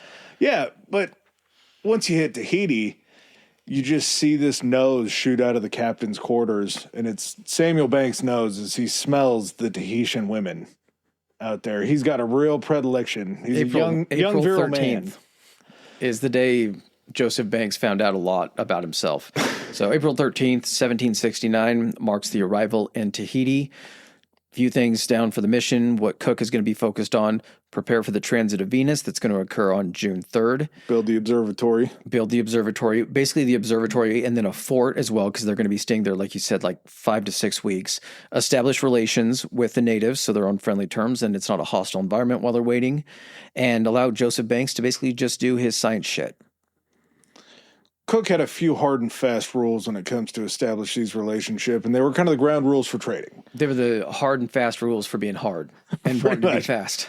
There was to be no trading with the natives unless it was authorized by one of, I think it was like 3 or 4 people that were authorized to run these trades, or if they had special exception from Cook himself. There had to be items being traded. There were so many caveats to this. So the main trading that would be happening would be like Cook and the command trading with like the chiefs and everything to get permission to use certain areas of land. Cook at the beginning, when he's walking around, he's going around to trees and being like, hey, we need lumber. Is it okay if we cut this one down? And going and pointing out trees to make sure he's not cutting down like a sacred tree. They're also giving gifts. Iron nails were a huge one because these islands don't have any type of like mineral deposits or metallurgy to make these types of things. Axes, things that they couldn't make themselves that would be really useful. So he's building that up. At the same time, you have all these other sailors that are trading stuff for sex with the local women. Turns out iron nails for sex was a straight trade in Tahiti back then. Oh, yeah, definitely. But you had to make sure that you weren't, what am I trying to say, devaluing the other trade that Cook was doing with the chief. And the chief's looking here and you give him 5 iron nails and he looks over and some, big titted Tahitian chick has got 10 nails in her hand. He's going to be like, well, this isn't worth very much, apparently. Look at her chest, man. You don't have that. Yeah. That's why she got 10. She got 5 for each breast. I tell you which trees you can cut down. But, I mean, they do establish pretty decent relations. Somewhat. The locals didn't take kindly to... There was one local that didn't take kindly to one of the crewmen that took a run at his wife. And there was a domestic disturbance there were instances, that went on. Yes. That guy did get flogged. There was also... Cook was Cook was very good about like policing his own guys. Yeah, well, and I think maybe this was a little bit of that Royal Society note that might have been kicking in to be like, hey, these people are people too. And it was the other way around too, because locals, natives have never seen a lot of these guys. They're interested in stuff they have. They would go and just try to like steal something and then like run away. And one of the reasons why Cook wanted to establish these relations with the chiefs is because going out and trying to find these things that they lost was never going to be successful. There were too many people, too many places it could be hidden. Yeah. What he could rely on is he could go to the chief and be like, hey, this was taken. Can you please get this back? And they'd be like, yeah, I can totally get this back for you. And 9 times out of 10, they would be able to do so.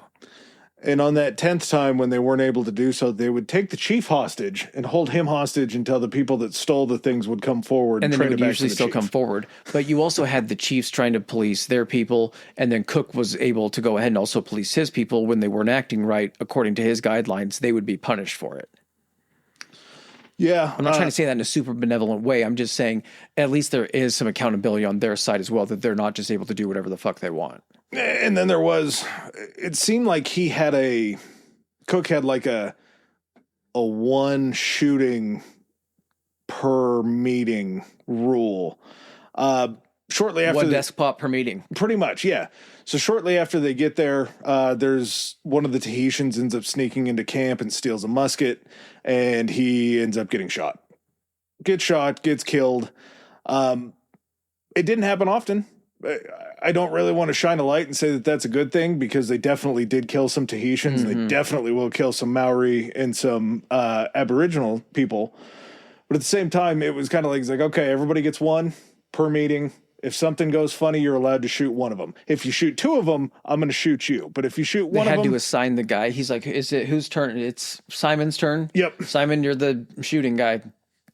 Yeah, not a great policy as far as trying to treat the locals with respect and all that. But at the same time, I would say that there was a little bit of maybe restraint. I hate the bias that we have on this, because we have talked about so many just complete heinous douchebags that are just indiscriminate with it. So we have to almost like, when it's just like, Oh, one person per negotiation? I mean, that's pretty admirable. He gets a cookie. He ain't getting the whole bag. I know, but the way we have to talk about it is just like, oh, it's only one. Okay.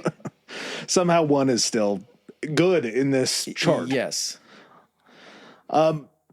Yeah, we get to the point to where they finally run up to needing to measure this transit of Venus. The transit proved pretty difficult with the time just based upon where the shadow is. How are you looking at the sun? I made my peace with that. No, I know you did, but we talked about this. Well, I'm not going to try to get too far into the weeds on it, but okay. We do have telescopes because at this point, Newton has already designed the telescope, right? Yep. Okay. But this isn't like, hey, we're going to record this, then play it back, take out the glare, and you'll be able to see it. Someone has to be watching this. It's not we can just aim the telescope at the sun, and then if no one looks through, we're going to be able to do this. There's probably several people watching, and watching this little thing travel. You're watching directly at the sun. How are you even able to tell the little black thing in front of it was just going blind? They were like, okay, we're all going to draw straws out of these 9 scientists, or Banks was probably out of it. And they're like, who's going to have to look? Short straw ends up having to look. They describe it and they go about the rest of their lives with just blind spots in their eyes. Well, yeah. How do you know that it's the blind or the black spot that you're seeing is Venus and not just your vision going? Yes. But didn't we I now also see 4 black spots. There's 4 7. Venuses? So the problem with this, somehow that it was possible to look into the sun, was the shadow of Venus would get to the sun prior to the actual crossing of the planet. So as far as when it gets there and then when it departs the sun that they were magically looking at. They're like, it's a little fuzzy. We can't really tell. You're like, no shit, it's fuzzy. You're trying to look at the sun. It got to the point where, because they didn't know that it wasn't successful, they probably had an idea where it was just kind of like, okay, what do you guys think about it? They're like, that was kind of hard to see. They didn't know how much it didn't work until they got back and all 3 of the different readings went to go put in their information and be like, what did you have for this time? And it was way outside what am I trying to say here? The margin of error that they could actually chalk it up to. So it ends up kind of being a bust as far as the information from the transit on that occasion. But love happens, because prior to actually casting off, 2 men go missing and attempt to hide themselves on the island with the wives that they've taken from this tribe. And instead of having to go search for the guys, basically Cook goes up to one of the chiefs and he's like, hey man, this is kind of embarrassing, but we lost 2 of our guys. We think they're up in the hills with a couple of your women. Can you get them down? He talks to the men in the village and they're like, oh, fuck yeah, we'll get the white guys off the island. Give us 15 minutes. They end up finding these guys, marching them down to the beach. These guys get put back on the ship and are promptly have the shit flogged out of them. I can't imagine that these guys weren't sunburnt 24/7 too. Coming from England with that fair skin down to Tahiti. But you're also working your way down. And as a sailor, you've probably been in a position where you've been traveling a little bit. I'm not saying that it wasn't probably a real thing. I just think as you're working your way down, you're getting tanner as you move down there. Getting a base. You're working on a base, yes. There was a designated time during the day when everyone had to lay out on the deck. Then they rang a bell, everyone turned over, and it was simply just to prevent sunburn. Oh, that was kind of an interesting thing. So they had the oil. Yeah. Yeah, they were using the animal fats they weren't allowed to eat and just slathering on themselves. Ooh, is that tallow?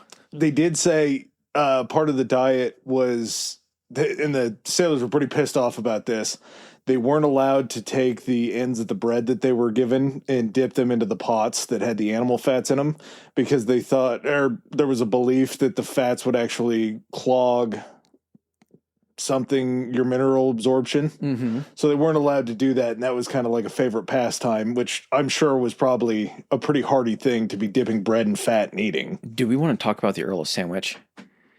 I know this is getting ahead of ourselves. Not really, because Banks and him were buddies. Okay. What's his real name? Did you get his real name written down? Hey, he's the Earl of Sandwich. Okay, he's the Earl of Sandwich.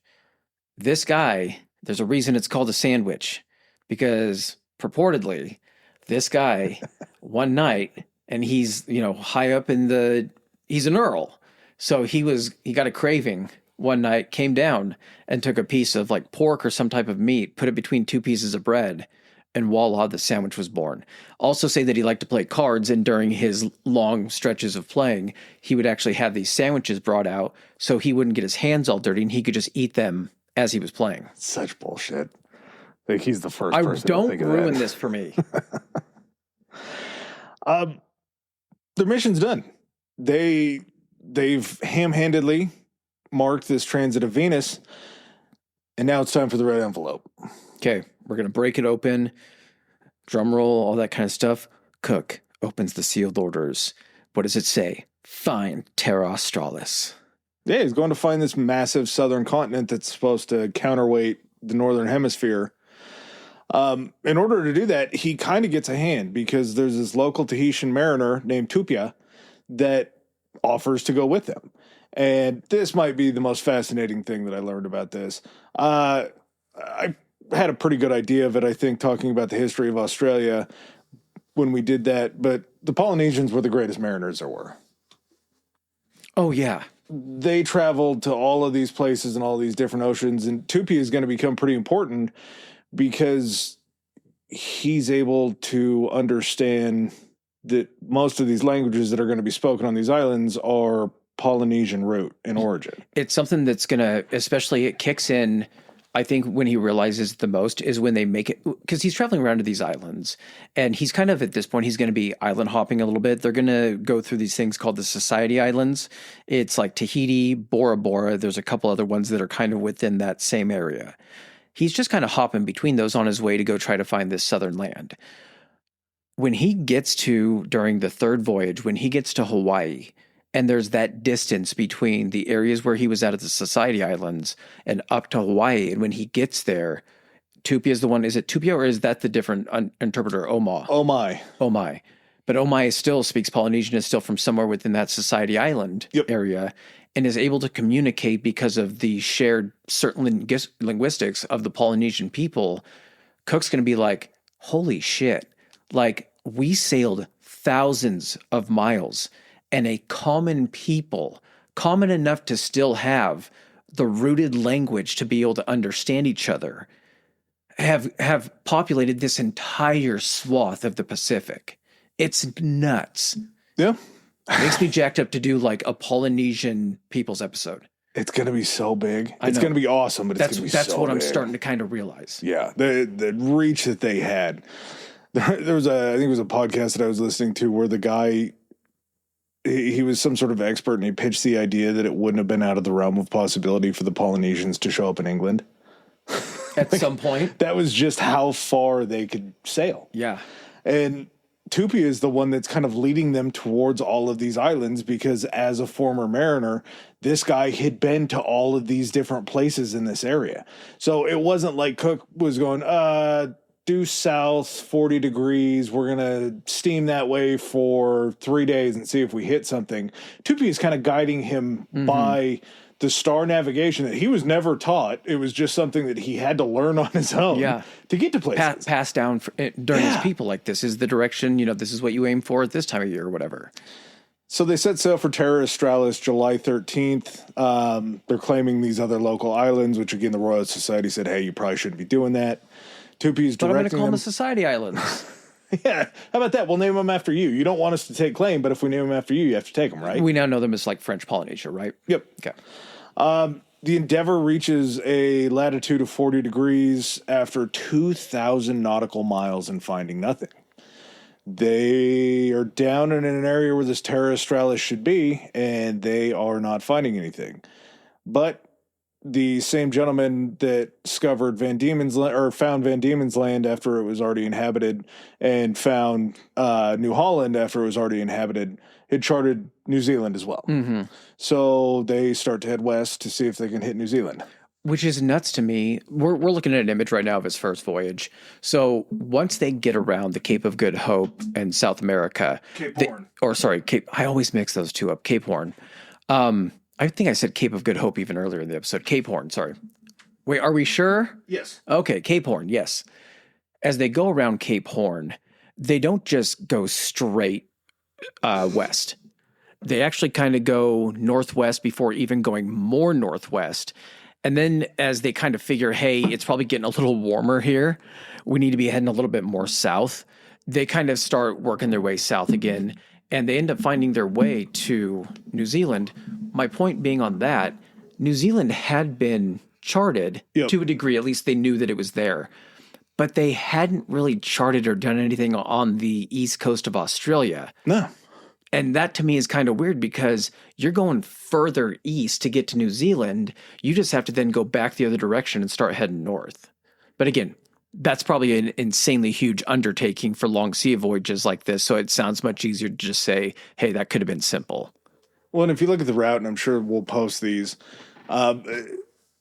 there's definitely some jets one direction or another where it feels like it's sort of a stabbing motion trying to run into something. Like their whole main goal in the way that they're traveling now is just to try to hit a big landmass. They're not going for any direct exact site. It looks like serpentine, pretty much.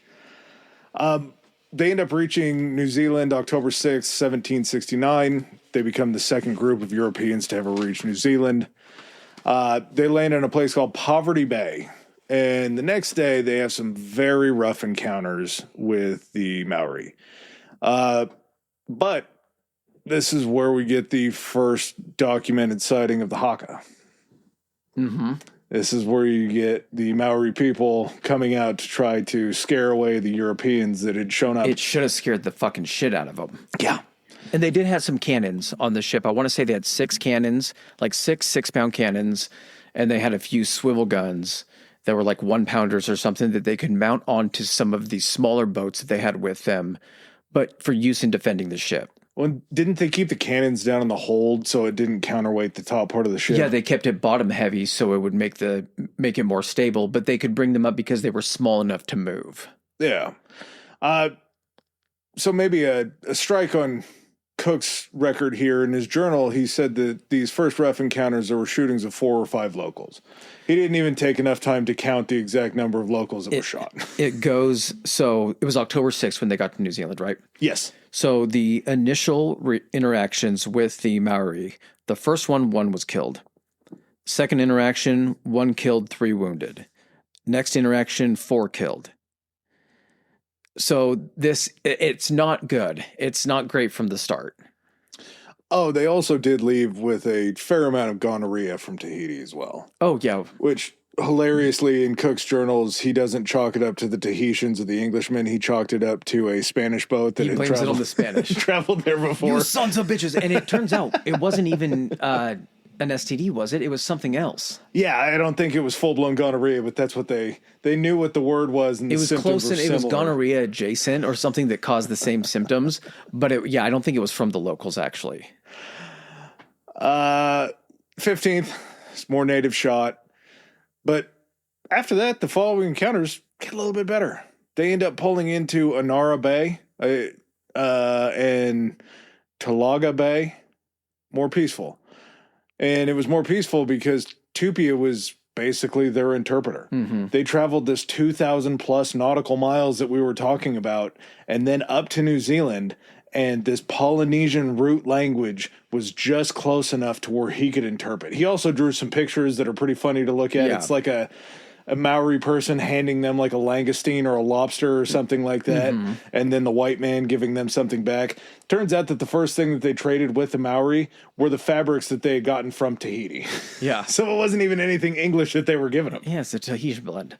They were trading up. Like they brought a paper clip down from England. Mm-hmm. Then they got themselves a pencil, and then they got themselves a bike for the Maori. So at a certain point around this time, they start using grape shot in their muskets. So instead of using a actual just solid iron musket ball or whatever, they would put just little pieces of metal in there to fire out because they were less lethal. Now, grape shot, when we talked about it during the Napoleon episode, when you're firing grape shot out of a cannon, the small things are actually about the size of a musket ball that you're firing out. These are basically just to scare or kind of wound. It's basically like it's a salt gun is what they think it is. It's an English salt gun. A little bit more like bird shot and a shotgun shell, but but because these rifles are very inefficient as far as like the force being created by the explosion, the range on them isn't there. That's why the aiming on them isn't, great. But if you were to take loose shot and put it down there, when you light that thing off and that explosion happens that propels that out, you're already losing energy by all of that being able to get through the nooks and crannies of the shot it's pushing out. So it pushes it out at less of a velocity. I'm trying to sit here and make it sound like it's more humane and they're just using shotguns at this point. But I think what happened after those first encounters, he's like, we got to stop fucking killing these people. Like, there's got to be a better way to do this. We'll just shoot them with tinier bullets. Let's get back on this one person, one shot system that we had going on before. That seems a little bit better than 4 or 5 at a time. These groups would eventually accept this free trade. They allowed the collection of all the needed food supply from the islands because, again, they're stocking up on as much fresh stuff as they can to try to fight off and stave off scurvy. And they're finding new stuff that does that, like local plants and things like that are able to provide some of this stuff that's keeping them healthier. Yeah, they have an unfortunate stop in Mercury Bay where there was another Maori that was killed after a trade dispute. Also in Mercury Bay, they map the transit of Mercury, which somehow is far less important than the transit of Venus. It's even a smaller planet. What are you doing? Yeah, it just doesn't really seem necessary at that point. I think that might have been maybe a try to get back good with the Royal Society. Like, hey, we didn't get Venus right, but we nailed Mercury. We did 2 of them incorrectly. We couldn't see 2 of them clearly. just so we know it's just not Venus, we also experienced the same thing with Mercury. Did find out, though, sun's pretty hard to look at. This is where also, like, you're going to start getting horoscopes out of, like, well, we found that actually Mercury was in retrograde at this time, and so that's why the captain was feeling sad. Cook was the first astrologist. They claimed that bay, of course, because, again, we're talking about a time when they weren't supposed to be claiming these things. As they left that bay, they cheersed, they drank a bottle of wine, and then they just gave one of the Maori the bottle of wine, and apparently they said he was pretty pumped about getting an empty bottle of wine. They set sail for the North Island after that. They almost this is wild. They almost run into a French ship. They were about 50 miles away as the French ship was headed south. And the reason the French ship was headed south is probably in large part to the fact that they just lost a fair amount of land in the 7 Years' War, and they would like to get some land mass back for France. That boat ends up sinking. Everybody on the crew ends up drowning. Luckily, that doesn't happen to the Endeavour. Not having anything to do with the Endeavour. No, they're just completely separate. Yeah. They end up circumventing the circumnavigating, different word, the northern island. They proved it wasn't connected to Terra Australis. January 31st, they claim Queen Charlotte's Sound and these surrounding islands in the name of King George III. So mid-January, he actually has to beach the ship for refit and maintenance. So this is something that they have to do from time to time, and it's where they basically beach it. They try to get as much access to the hull, and they're basically like recalking everything that they possibly can to make sure it's still watertight. They're putting tar. Yep. Putting tar all over the bottom of it to even make it more watertight, to make it more resilient to the salt water and everything. I'm trying to remember what else they're doing to it. I think they have to do some patching of some of the sails and everything. But yeah, they're like, just the reason that he chose this type of ship is they're able to do this kind of stuff. But this is something they are going to have to do from time to time to basically just keep this thing seaworthy. Yeah. At this point in time, they're figure eighting these islands, just looking to see if there's any connection to New Zealand, to Terra Australis. They end up finding nothing. They do find the Cook Strait. Well, it's now known as the Cook Strait. Yeah. It's the strait of water between the North Island and South Island of New Zealand. I want to say it's February 7th. They depart that bay that you were sitting. What was it? Queen? The Sound. Yeah. Queen Charlotte's Sound. Queen Charlotte's Sound. To circumnavigate the South Island and then also go and do the rest of the North, because they came in at a certain point where they weren't at the very southeastern tip of the island. Yeah. So they went up north all the way around. Then they actually kept going. I don't believe they went through the strait. They kept going down. They knew the strait went all the way through. And then after they got done with the South Island, they went up a little bit to kind of close the circuit, I guess you would say. Yeah, at this point in time, knowing that New Zealand is south of New Holland, there's probably not a connection down there. They haven't found this great southern continent that There's they're not looking enough for. land mass here to be considered the Great Southern Continent. I think it took them up until March 27th to complete the survey or the circumnavigation of New Zealand. Yeah, and after that happens, then Cook goes and he sits down with his officers and he goes, all right, guys, we can head home. We got 3 options here. We can head home. We can go back around Cape Horn the same way that we came, and we can go back up that way. We can continue traveling on. We can go up to the Cape of Good Hope. We can go around Africa and go back up that way. We will be fighting winter weather going either one of these directions by the time we get in there. That's probably not going to be great. What we can do is we can head due north and we could maybe see what's up with the eastern side of New Holland that hasn't been charted yet. Yeah. We'll head a little bit to the west at that point from where we're at right now. Yep. And I think it was on April 19th is when the east coast of Australia was actually spotted. Yeah, pretty crazy that the Dutch just decided to not do the east coast. They weren't really colonizing it either. No, I don't even think they made land in Australia. I think that they just spotted it and claimed it for New Holland and then did a little cartography. That's ours, as they just pass it. Yeah. Pretty much. April 29th, this is when they make landfall at Botany Bay. And going ashore, they find out that these natives, surprise, surprise, are not a fan. How can you not like us? This part is so funny for me just because you see the ego in these guys and being European and feeling like they're superior. In Botany Bay, they do run into 2 fairly angry Aboriginal men that are tossing spears, and Cook, in his good nature, says, well, I'm going to load some grape shot up in my pistol. I'm going to fire this at the older man at his feet to see if I can scare him off. He miscalculated just a fuzz with the grape shot and ended up shooting the guy in the leg, which pissed the guy off even more. And then there was a second shot that was fired up in the air where the 2 Aboriginals just ran back into the forest. That was their first kind of major finding with the Aboriginal people, that maybe they were a little bit hostile. And then things take a turn because as they begin running into these other Aboriginal groups, they just want nothing to do with them. Yeah. We're good. We're good here. They expected to walk in and be these wonderful sights to see that all these Aboriginal people wanted to hang out with and wanted to trade with and figure stuff out, like where they were from. We were like, the Tahitians loved us. The Maori, a little bit cold at first. The relationship was a little bit strained, but hey, we came to some good terms. We met some ones that we liked. What's wrong with you guys? You don't like us? You won't even talk to us. Do you know where we're from? Yeah. Look at these buttons. My jacket has buttons. Interestingly enough, though, their interpreter, I can't remember his name now, didn't speak the local language because the Polynesian influence had ended.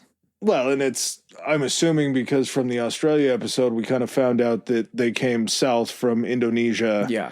More of an Asian ancestry than a Polynesian ancestry. Their time was pretty nuts there. So as Chris was talking about, just in Botany Bay, when they finally do get there, Banks goes ashore. He goes ashore with Parkinson and the other scholastic gentleman. He's sitting there and he's looking around and he's looking in the bay and he sees a bunch of stingrays and he's writing in his journal and he writes Stingray Bay. Botanist Bay sounds better. Botany Bay. Let's go Botany Bay with this place, because this place is so green and lush and beautiful that he writes that it would be habitable for an English colony. So he still has a little bit of... it'd be great for an English penal colony. Yeah, well, he didn't say penal yet, but he thought that this would be a pretty habitable place. I believe we talked about Botany Can totally send prisoners here. Pretty heavily during the Darwin episode. I believe that was another place that Darwin went in to kind of check out, look around. I think that was our first mention of Botany Bay. Aside from the Australia episode, I think. Yeah. They spent a week in Botany Bay, and Banks was just collecting specimens. Oh, he's in hog heaven. Yeah. They were finding anything and everything that they could document they were finding at this point. June 11th, 1770, during the night as they've moved on north from Botany Bay. This is where I would say that Cook probably made the first discovery of anybody, maybe. Because during the night on June 11th, the Endeavour hits the Great Barrier Reef. Okay, there's a difference here between discovering it and being able to go and then report what you found versus discovering it and it sinks your ship and you die and then no one knows about it. Yeah, he might not have been the first one to discover the Great Barrier Reef. Don't think he's the first guy to run aground on the Great Barrier Reef. Definitely not.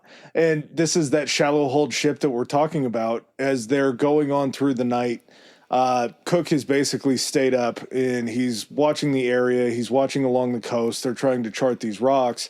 And his human depth finder that's dropping the lead weight in the rope is yelling out numbers as he's dropping it back. And it goes from, I think it was like 35 to 20 to 17 to 16. And then there's just a crash. Yeah.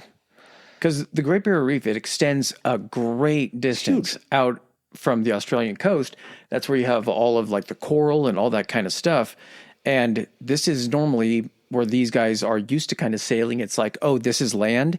Well, we're safe out a certain distance because we don't really run into underwater shit out here. It's a pretty steep drop off. They ran into the biggest underwater shit in the world. Exactly. And they're stuck. And the longer they stay stuck, and they're at high tide, I believe right now. So when they hit it, to get stuck somewhere on high tide is the worst case scenario. Because that's as far as you're going to float at that point. And as the tide starts to lower, more and more of that weight on the ship is being taken off of the water and being put directly onto those rocks and that coral. And this stuff is just shredding the bottom of this boat.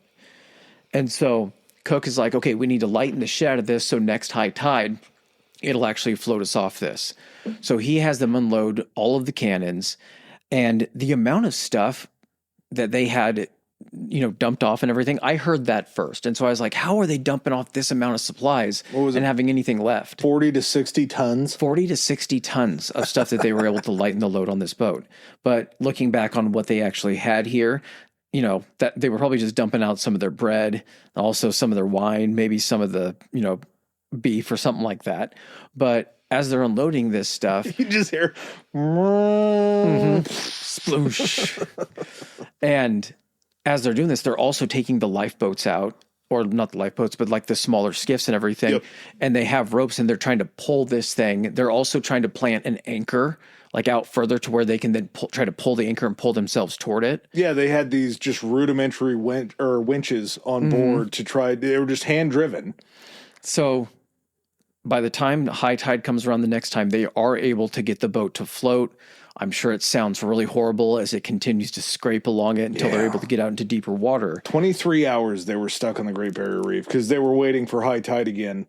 Kind of the interesting thing that came across to me is they had to offload a bunch of other shit because they had these hand bilge pumps that were down where the hole was. Yeah. And they were pumping out water, but they had to get enough displacement to, if they had 3 feet of water that was down in the hull weighing them down, they had to get rid of 3 feet's worth of weight. And at a certain point, I think they had a total of 4 feet of water that was filled up in the hold. But this was a time where officers didn't do this shit. Officers weren't down there running the bilges, except for Cook. Cook was down there with his sleeves rolled up, working next to his sailors to try to make this happen. Like, motherfuckers, if all of us sink the same, we're all dead if this doesn't work. Yeah. So I'll pitch in a little bit. So they're able to get it off, and they have a hole that they're able to determine a bunch of water is coming in. So they do this thing called fathering.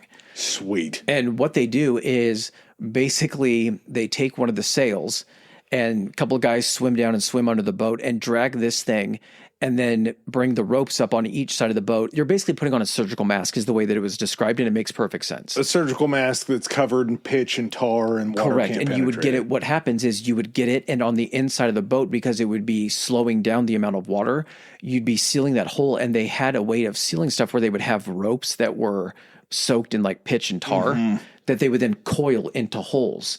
And because it was a rope, you could form it and make it into certain shapes and everything.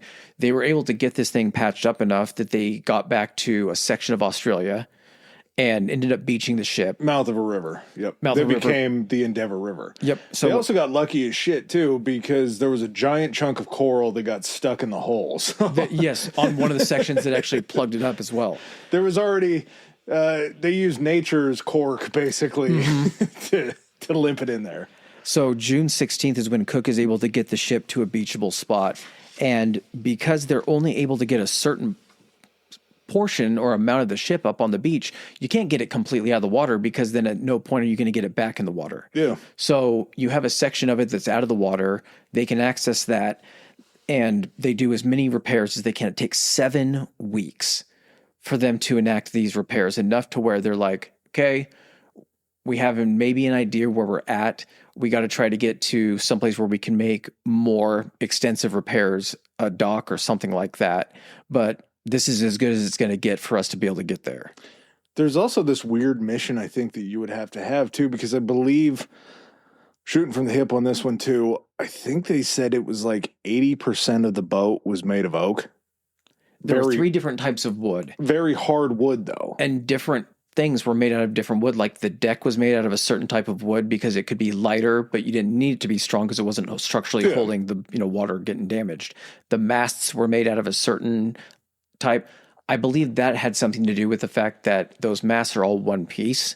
So there's only certain trees that grow to the size and shape that you would be able to make a mast. And it would have to be something that has a certain amount of flex to it, not a solid hard wood. And then you're getting something that is more of a hardier wood and resists water and damage more to actually build the sides of it in the bottom of your boat. So there's got to be a fair amount of trial and error going into the forest to try to find hard enough wood that you're going to be able to patch. You're trying to find anything you can at that point, I think. Yeah, possibly.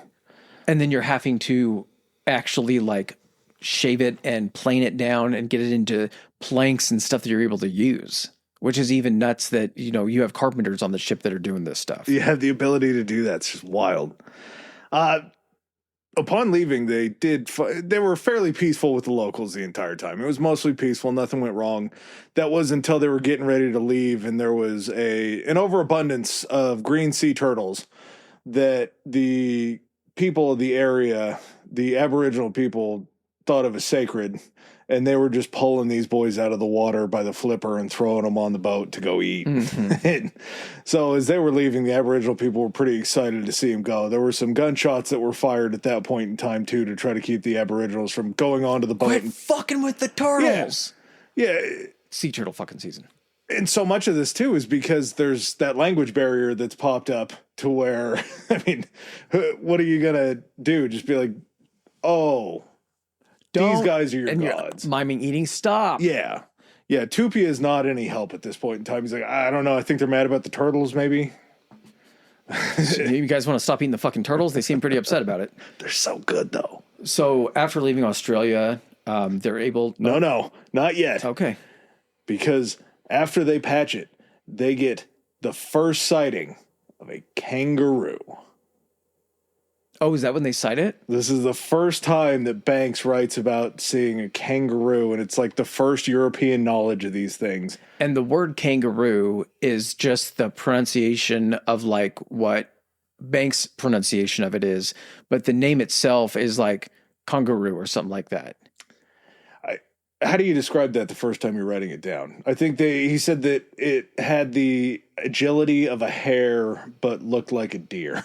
Yeah, I mean, that's kind of like, but pretty close. Went on 2 legs. Mm-hmm. And how many times do you think after they saw the first one that they made an attempt to try to bring one onto the ship live? Many. There's a lot of dudes that got KO'd and kicked by a kangaroo trying to get someone on board. that got it right in the gut from one of those things. It did say that they ate some kangaroo while they were down there too, which so they did get one on the boat. Pretty tasty. Well, it may not have made it to the boat before. They probably had to dispatch it before they got a hold of it. I mean, the boat was on the bank. True. Very true. So yeah, August 3rd, they launch back and they have to now navigate through the Great Barrier Reef again. Yeah, they take it wide. So, they have all those little boats that are carrying the anchors that are basically, they're placing the anchors out to where they can winch themselves through this coral reef to not get caught again. Which is why it takes so long for them to end up getting to Batavia. Yeah, and it's not like it's a a nice quiet day, there's winds or swirls. You're constantly in a fight to keep this thing where you need it to be. Yeah, you're basically going by winch power. They did say that on a few rare occasions when it was just too sketchy to use the sails, that it would blow them one way or the other, that they actually did bring out these giant, massive oars, and they rowed the Endeavor out, 100+ foot ship. They were just rowing by hand to get them through some of these places. Just Greek trireme style. Yeah. It's pretty amazing for them to get through. So yeah, it takes them quite a while. October 13th, 1770 is when they end up rolling into Batavia, also known as, I think we called it Jakarta, was what we referred to it as during the Dutch East India episode. But this is Dutch controlled currently. But good thing about that, Dutch East Indies, at least from their perspective, is they are very used to seeing and working on ships. Well, and also we talked about it.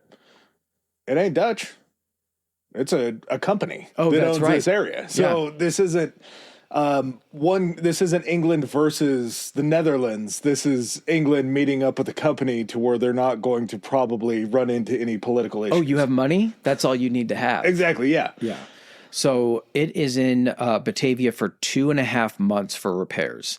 Now, once they got it out to see the extent of the repairs, the stern damage, the rear damage, so there was a 6-foot length that was 2.5 planks tall. So the way when I'm looking at these ships, planks are probably a minimum of a foot, right? Yeah, I would say because they overlap and everything. So let's just say a foot. So 30 inches, 28 to 30 inches, and a 6-foot length was ripped off.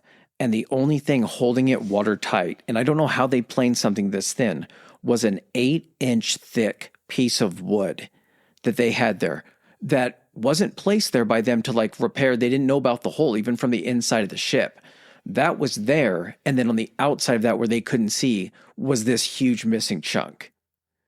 And that's what held them. Had that thing busted with that big of a... Gone. Thing would have went down. We wouldn't heard about Cook ever again. No, because that thing would have gone out while they were either trying to work their way back through the reef or going up to the north of Australia, because that's where they go. They go north of Australia, between Australia and Papua New Guinea and everything.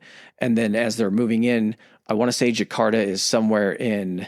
It's not the Philippines, right? No, it's Indonesia. Indonesia. And so that's right at the mouth, right before they start entering into the Indian Ocean. So the fact that they were able to pull in there, and from what we talked about during the Dutch East India episode, the Indian Ocean was treacherous. She's a mean mistress for sure. So to not have that there in Batavia to repair this, you don't hear about James Cook. No, and Cook got a little big for his britches here because he writes a letter as soon as they get to Batavia back to England. And he's patting himself on the back. He's saying, through this entire voyage, I did not have one man get sick. Everybody on this voyage, I mean, there were some exceptions. There was the guy that got sucked in by the rope. There was another guy that got bullied so bad he jumped off the ship. Oh, no, that's not what I'm talking about. I'm just saying he sends this day 1, day 2, it sounds like, probably in Batavia, because this thing turns real fast. Everybody gets malaria. Malaria doesn't give a shit about your letter. Malaria is not scurvy. Malaria doesn't care how healthy you've been keeping your guys when they haven't been in this jungle environment. And malaria and dysentery just wreck a pretty sizable portion of the crew.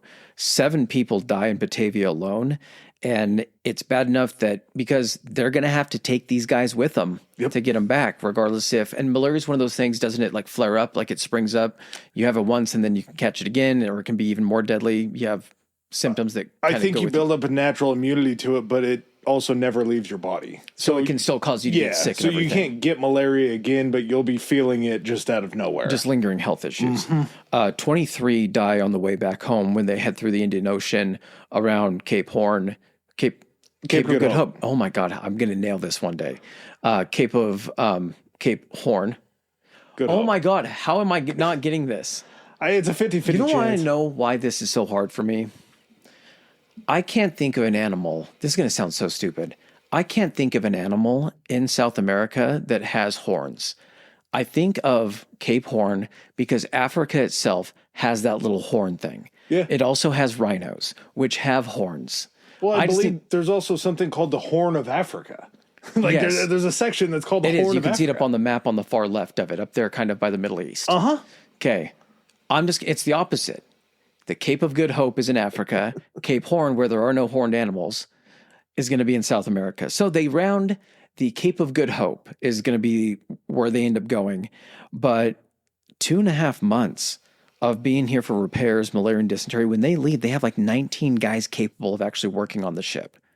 Which isn't enough of a crew to where if anything goes wrong, they're going to be able to man those sails enough to keep them in. If they're in a storm or something like that, it's going to be much more difficult to try to pull those things down or to keep them from snapping a mast or something like that. Yeah. They end up getting lucky because March 4th, 1771, they sight Africa. And 10 days later, on March 14th, is when they pull into Cape Town. And as they pull into Cape Town, get off the dock, kiss the land, thank God they've made it, and they remain there for a month.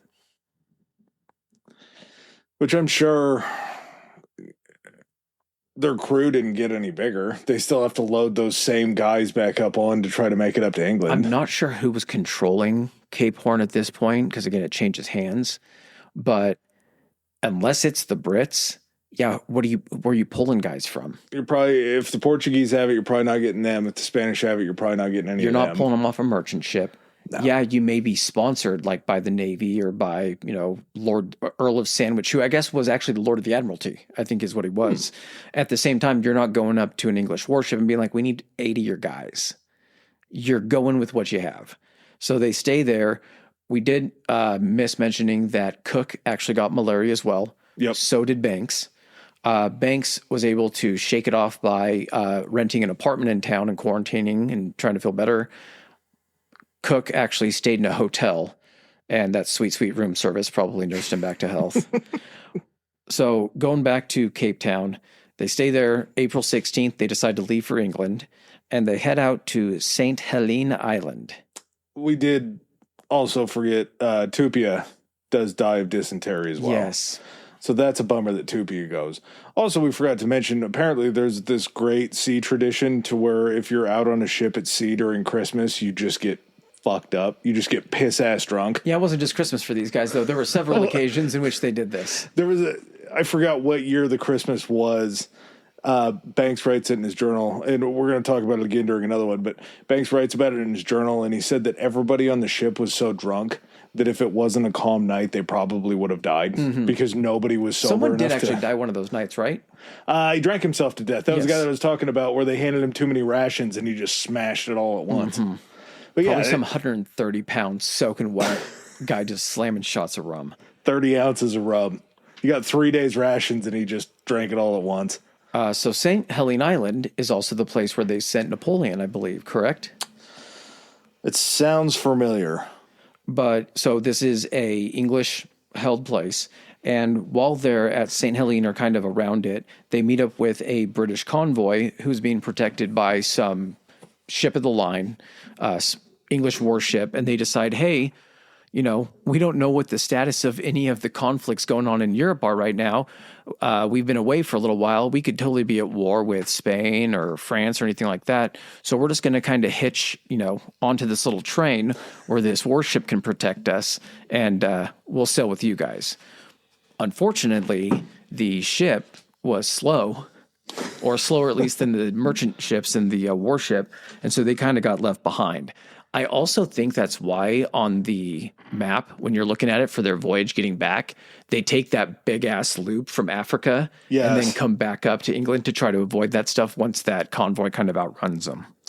Yeah, and that's just it, is there's a reason why eventually they're going to go back to looking for this Northwest Passage, is between piracy and their hot and cold relationships with the Spanish and the Portuguese, going around Africa is just never a good idea. Yeah, it's never a given that you're going to make it through even these established trade lanes.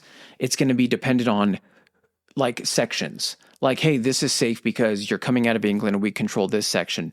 But be careful, guys, because this next run, Spanish ships are going to be patrolling that. Yeah. This next run, French ships are going to be patrolling that. So it's a crapshoot depending on who's just, has vacancy or has, current possession of certain areas. Well, not to mention you're not carrying gold, but you're carrying a lot of very precious things. You're carrying a lot of maps that I'm sure the Spanish and Portuguese would be pumped about getting. And you're also denying assets. You're denying that information and those resources to your enemy. Yeah.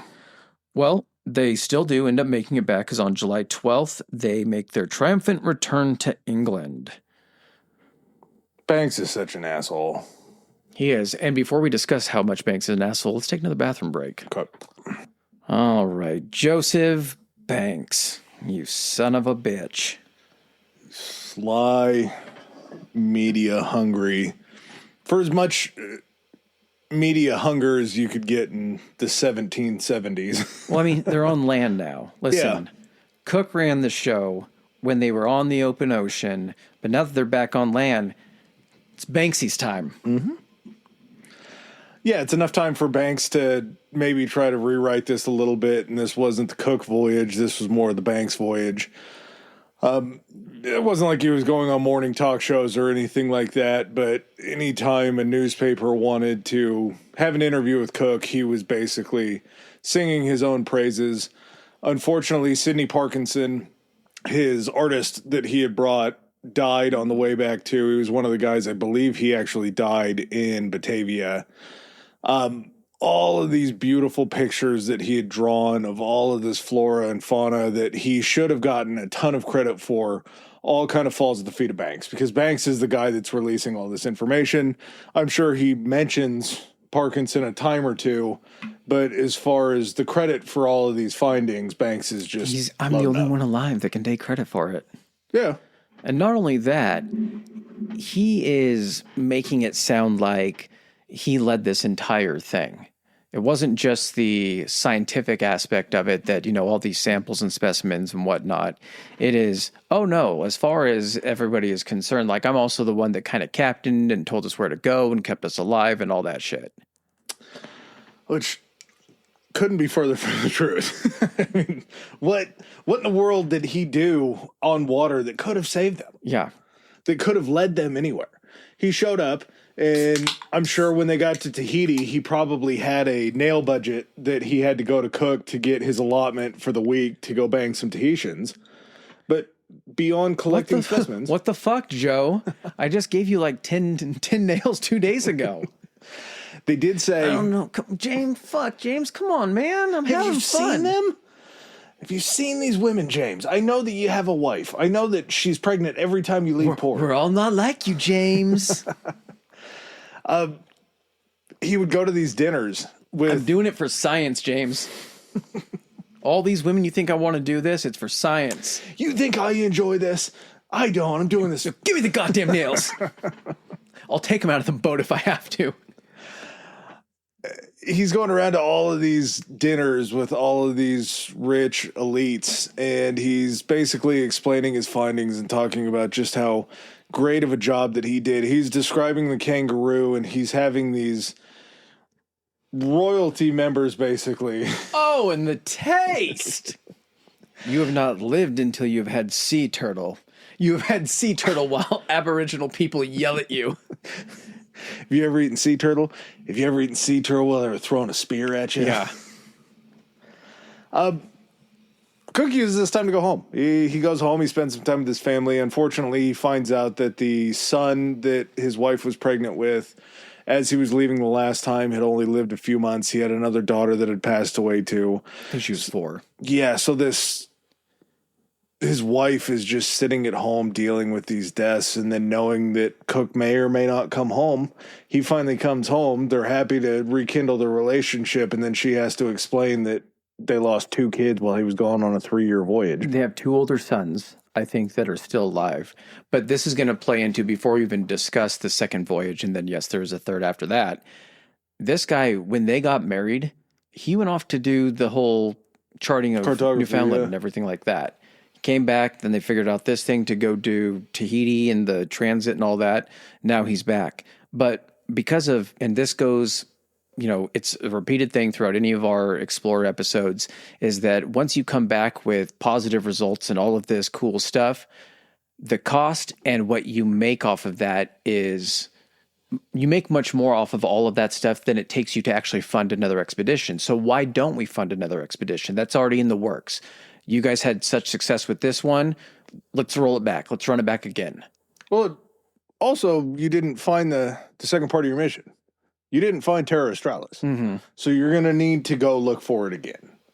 And at the same time, do you think he's also like, hey, we didn't actually go around all of Australia, so we don't know? Or is it a situation where because the Dutch had actually already mapped that and charted that, they were just kind of like, no, based on the Dutch records and everything, we see that this is actually an island. You just, we just have this side charted. Well, and also, just based upon where they look during the second voyage, they've pretty much already marked out New Holland as not being this giant southern subcontinent or this giant southern continent.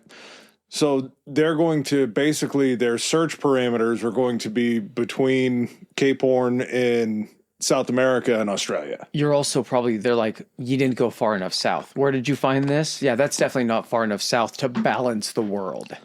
And this one, arguably, I mean, everything that he did in his first voyage, I'm going to put as his most important voyage. The second voyage, he does something that nobody's ever done before, and he does it multiple times. Mm-hmm.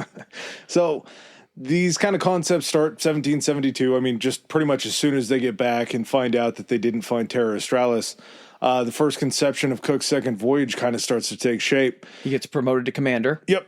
He gets a promotion. And part of the prep for the second voyage is they got to be looking at this and saying, well, you guys got to run the same crew, right? You had such success. You guys all made it back. With the exception of the malaria and the dysentery, you were able to keep the crew mostly alive, maybe try to avoid the malaria next time. Banks is like, oh yeah, like I'll totally go on this thing again. I should be the one going on it, but we're going to need to go ahead and give me a little bit more control over this thing. I'm going to actually need, where the captain's quarter is? I'm going to need to build something on top of that, like up above it. That's going to be like my laboratory in my room. They get another ship. It's the same type. It's another collier and everything. So they have two colliers this time. Interestingly enough, did you hear the lifespan of what the Endeavour went on to do? Yeah, so the Endeavour ended up going to serve as a prison ship over during the American Revolution. It was a troop carrier. Troop carrier, and then it also served once it got over there as a prison ship until they had to sink it at the mouth of a river to try to deny access to a bay or something like that, or access. Rhode Island. Okay. Right outside of our Wampanoag area. It's full circle, man. Pretty cool. Yeah. So, two new ships. The Both HMS, colliers. HMS Resolution, HMS Adventure. Okay. Adventure is going to be the smaller of the ships. Resolution is going to be the larger one. Cook will actually be commanding the Resolution. So as they get this, and Cook now knows exactly what needs to be on this ship or how the ship needs to be fitted out to make this kind of a voyage. So he is watching every little thing that's done with this thing. He's very hands-on. And during the process of constructing this thing, they decide to build this new little cabin for Banks, take it out for sea trials, which is really good they did, and find out this thing is super top heavy. So the Admiralty is like, you know what, nix that, tear it out. We're not going to do it. Well, supposedly the whole time Banks is telling Cook what he wants to do. Cook's like, it's not going to work. And Banks goes, no, it'll be fine. He goes, okay, knock yourself out. So he goes to Sandwich. Well, Banks funded the entire refitting for his area that ends up getting teared down. That's why he got permission, because they have to go to the Lord of the Admiralty, which is like Lord or Earl Sandwich. Yeah. And Sandwich and Banks had apparently had good standing in their relationship and everything. And after this part gets taken off the ship, that was his kind of condition to do it. He's like, okay, well, fine. Then I'm going to need to be full captain of the expedition. I'm going to need to lead the whole thing. And Sandwich is just like, no. And he's like, well, then I'm not going. He's like, then I guess you're not going, man. Sorry. Turn in your bag of nails. I understand from a naturalist and from, a scientific standpoint, yeah, you got a lot of stuff that you brought back, but that doesn't mean dick if you can't get to where you're going. And if we're being honest, this whole next expedition is not about finding plant samples and animals from certain islands. It is about finding this new land, which means most of it's going to be an exploratory mission. And for that, Cook is going to need to be in control the majority of the time. You're not the only naturalist around. You guys are a dime a dozen. We can replace you in this scenario. We got a German guy that's actually just popped up that we're actually going to throw in here if you're out. And Banks is like, okay, I guess I'm sitting this out. I'll sit here and collect my roses with Cook out of the way. I don't got to share any of the shine. I'm the only person that can tell these stories. So I'll go ahead and stay here and live it up. Good luck finding somebody else. Yeah, Cook didn't give a shit. Cook could care less about Banks. They had a fairly decent relationship, I think. Oh, Banks no, I don't have to respected him. stop at every third island? Oh, Yeah. no. Yeah, now I don't have to have an argument every time we see a landmass for him to go collect 5,000 different species of the same thing. It's the same fucking leaf. You just pulled this one off the top and this one off the bottom, man. Calm down. Yeah, they end up. The other thing that they're going to do that's kind of this grand thing besides finding Terra Australis is they are going to use this thing called a Larkham-Kendall K1 chronometer.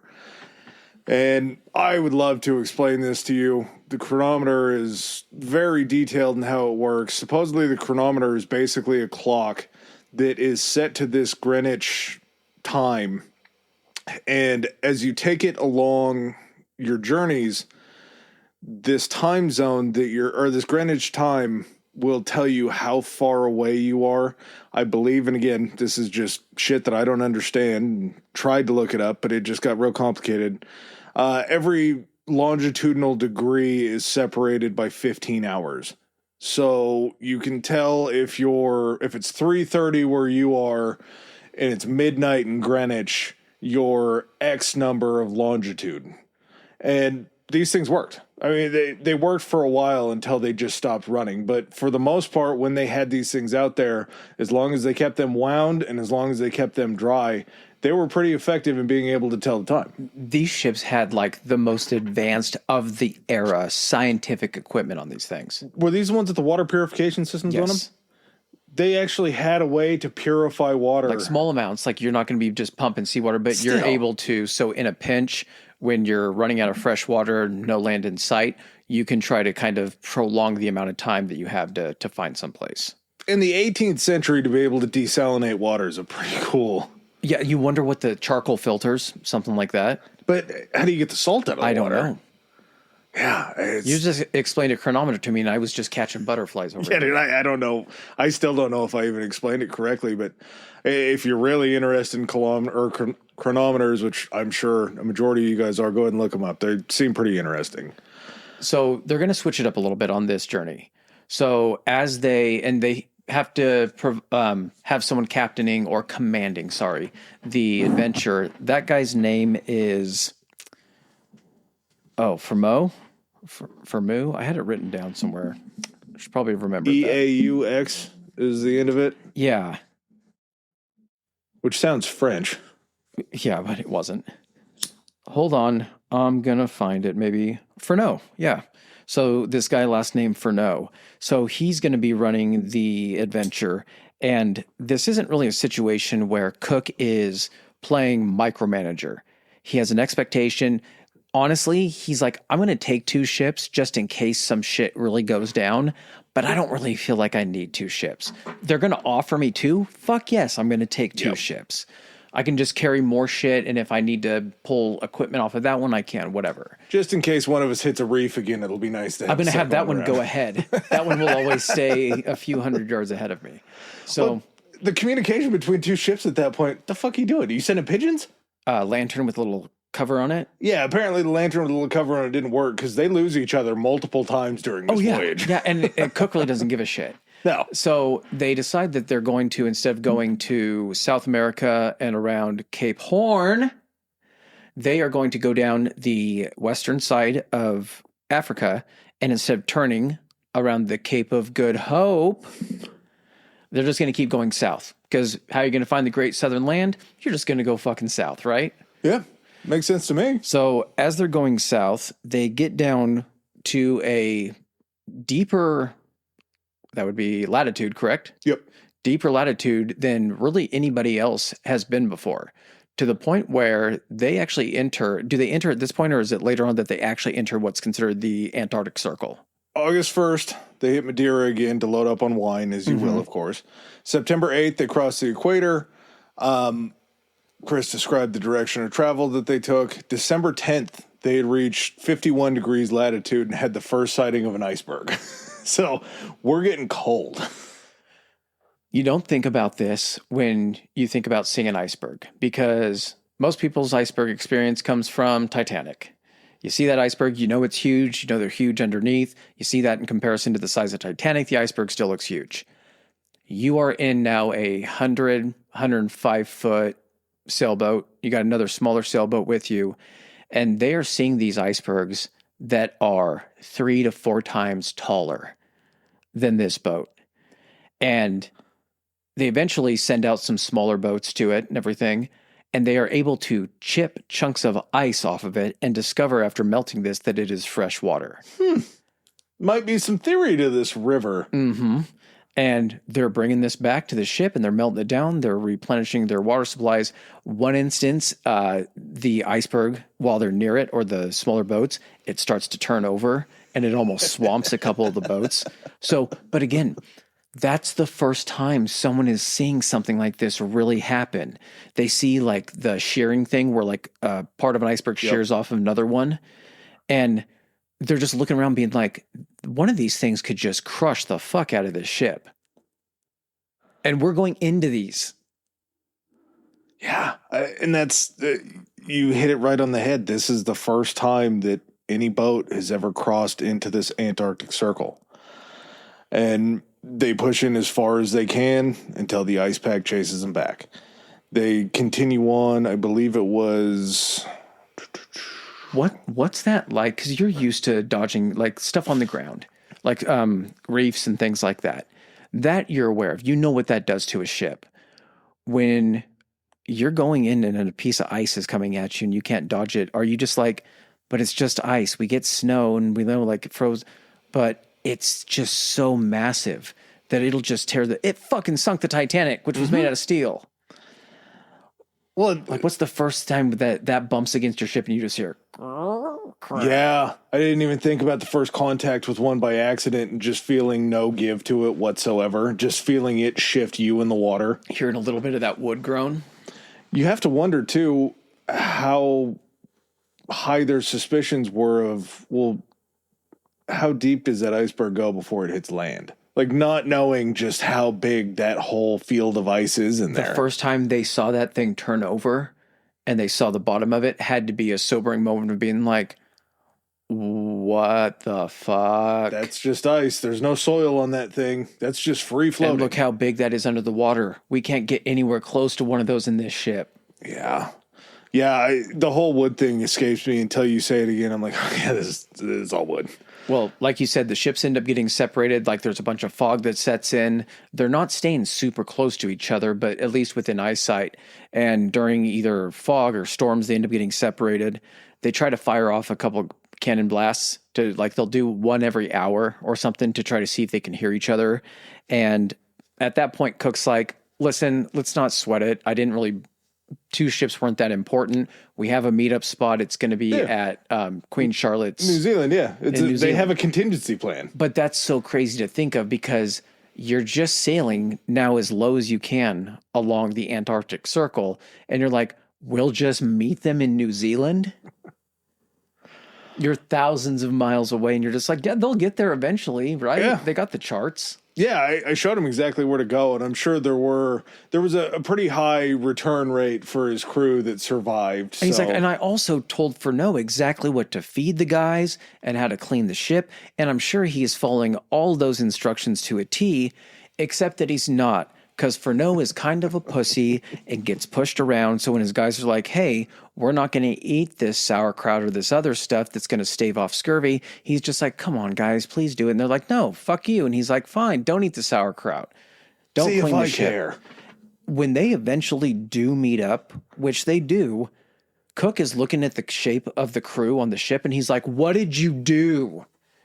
My boys. He's like, I gave you everything you needed to not have them turn out like this. It's like, I imagine a Tom Brady situation. You have the TB12 system that Cook has. He knows what his chef is going to make him. And so Cook ends up, once they kind of get back together in New Zealand, Cook sends over his cook, the guy that's a cook on his ship, and is like, make sure these guys are eating the food. Make sure you're serving this food. Did you hear about his cook? He dies. Cook's cook. No, he dies. Didn't he have like 3 fingers or something like that? Or That's he a was good missing cook. a hand? A little extra protein in your food. Yeah, is that where that all came from? I'm sure it's something like, hey, go over there and make sure that they're eating correctly. We can probably run this place on our own. Your sous chefs that are on this. I'm going to send you guys my voyage. nutritionist. Yeah, exactly. Probably something like that. Of course, Christmas rolls around. They get pissed drunk on Christmas again. Everybody's just completely off the wall drunk. The crew just still isn't finding anything. They travel east along 48-degree latitude, so you're even deeper into the Arctic Circle than you were at 51 degrees, and you're just chasing the ice pack. You are sailing during the day. You see that the ice pack might be 100 feet away from you. Overnight, you're going the same direction. You wake up the next day, the ice pack's 90 feet away from you. Like, it's slowly creeping in towards them still. At one point, they get within, they say, about 50 to 70 miles of the actual continent of Antarctica, where they would consider it actually to be land. There's land under the ice. Land under the ice, but that's not invisible distance. Yeah. And there's no way you're getting through any of that ice. And they sail low. Well, it's also just not habitable, so it doesn't matter. Yeah, the longer you stay there, the more you're at risk. Also, how do you know? I mean, these ships have been up in the English, in the English Channel, up in the Baltic, up going, like you said, to St. Petersburg. So they've been up in like the North Sea. It gets fucking cold as shit. I'm sure they've run into stuff before. But you also have the consideration of like, what is the water soaking into this wood and it freezes and expands and contracts and all that kind of stuff. Like what does that do to your ship? Well, the next place, potentially, if you don't find Terra Australis, that you're going to be able to pull this thing on shore and actually work on it or see the damage that's being done is New Zealand. Yeah. So you still have to get there to realize the damage that's been done. Mm-hmm. So again, they meet up in New Zealand, and then from New Zealand, they just kind of go in this search pattern out into the area between Australia, basically the South Pacific. Mm-hmm. So the area between South America and Australia just kind of becomes Cook's playground. And he sails out. They're staying for the longest time. They're staying south. They go north a little bit. They dip way back down south. They get kind of close to South America and they start sailing north. They just make a loop, and then they make a loop back to New Zealand. And then Cook's like, did you guys find anything? They're like, nah. And he's like, neither did I. Okay, let's head back out. So then they head back out a little bit and do like half a circle that's like half the size of the other one, trying to cut through the middle. They're just trying to kind of be like, okay, let's just divide the ocean up into segments and then we'll just sail through the middle of it and see if we find anything. Yeah, and we'll keep dipping lower. We'll still keep testing the lower latitudes, but at the same time, we're going to basically carve out like the size of what we know New Holland is now, and hopefully there's something in there. Mm-hmm. They do finally end up meeting the resolution at their meeting point in New Zealand at Charlotte's Inlet, Charlotte's Hole. They don't know what to do. Bad weather sees them leave port on June 7th. Again, still searching the South Pacific, trying to find the continent. And eventually they just give up and head towards Tahiti. I do believe at this point in time, the Resolution ends up heading back. The Adventure does. The Adventure heads back? Mm-hmm. Okay. Because Cook's on the Resolution. Okay, gotcha. Yeah, when they get to Tahiti has changed. Yeah. The people that were in charge, it was, I believe, the Tahitian Islands. It was a grouping of like 4 to 5 different chiefs of like different areas of the island or little different islands. And they had left, I want to say, like some pigs and everything for breeding. And they're like, hey, just don't kill them all, or don't kill any of them. Like, we're going to be coming back for them. And as they get there, I believe it's in the fall of 1773, new management basically is taken over across the board in Tahiti. They're not seeing any of their pigs or anything like that. And it's not really the area that they remember. No, this is what cultural exchange can do to some of these places. And in a way where they almost had like their own basic kind of museums to where they would display the gifts that they were given from these explorers. Because I'm sure that as soon as they found out that Tahiti was cool after Cook hit it the first time, they'd probably just send as many ships down there as possible. There was plenty of exchange that was going on while Cook was off searching for this other subcontinent. Yeah. Or he was talking up Tahiti, and all the sailors were talking up Tahiti when they were in Batavia. And all those guys there, Dutch or whoever they were, are just like, what? Where's this place again? The women are what? Nails, you say? Nails, you say? I got boxes of nails around here. Brother's a blacksmith. This is perfect. Mm-hmm. I'm taking never-ending supply. Yeah, I want to rule this island. I'm going to live on this island. They end up picking up somebody else. They pick up a gentleman named Omai off of Raiatea, I believe is the name. I think it was off of one of the Society Islands. Yeah, and the reason I just remembered, the reason why the Adventure decides to go home is they have a very poor encounter with the Maori. Okay, so they actually made it. Yeah. Oh, this was in New Zealand. Yeah, because Furneaux is not good about keeping his crew under control like Cook is. And so, yeah, the relations with the Maori and the interactions they have are very, very bad. That makes a ton of sense. And everyone has scurvy. So he's just like, Cook's like, you're no good. Just fucking go. You're angry. Your teeth are falling out. You're pissing off the locals. Get out of here. Omai wasn't necessarily like their previous guest. Their previous guest was more of a Chaka figure, sort of a Land of the Lost reference with Chaka being there. I'm not sure if Banks or Cook was Rick Marshall in this scenario. I'd like to think it was probably Banks. Banks had this feeling that if he made it back, he could show him off to basically all of his royal friends as they would show off like an exotic animal. Whereas when Omai makes it back to England, he's a rock star. Mm-hmm. Omai has the perfect setup to where he's going around. They actually gave him the smallpox vaccine. When he got back there, like, we need to keep this guy alive. Let's give him the smallpox vaccine. He's on the same level as the goat. Yeah.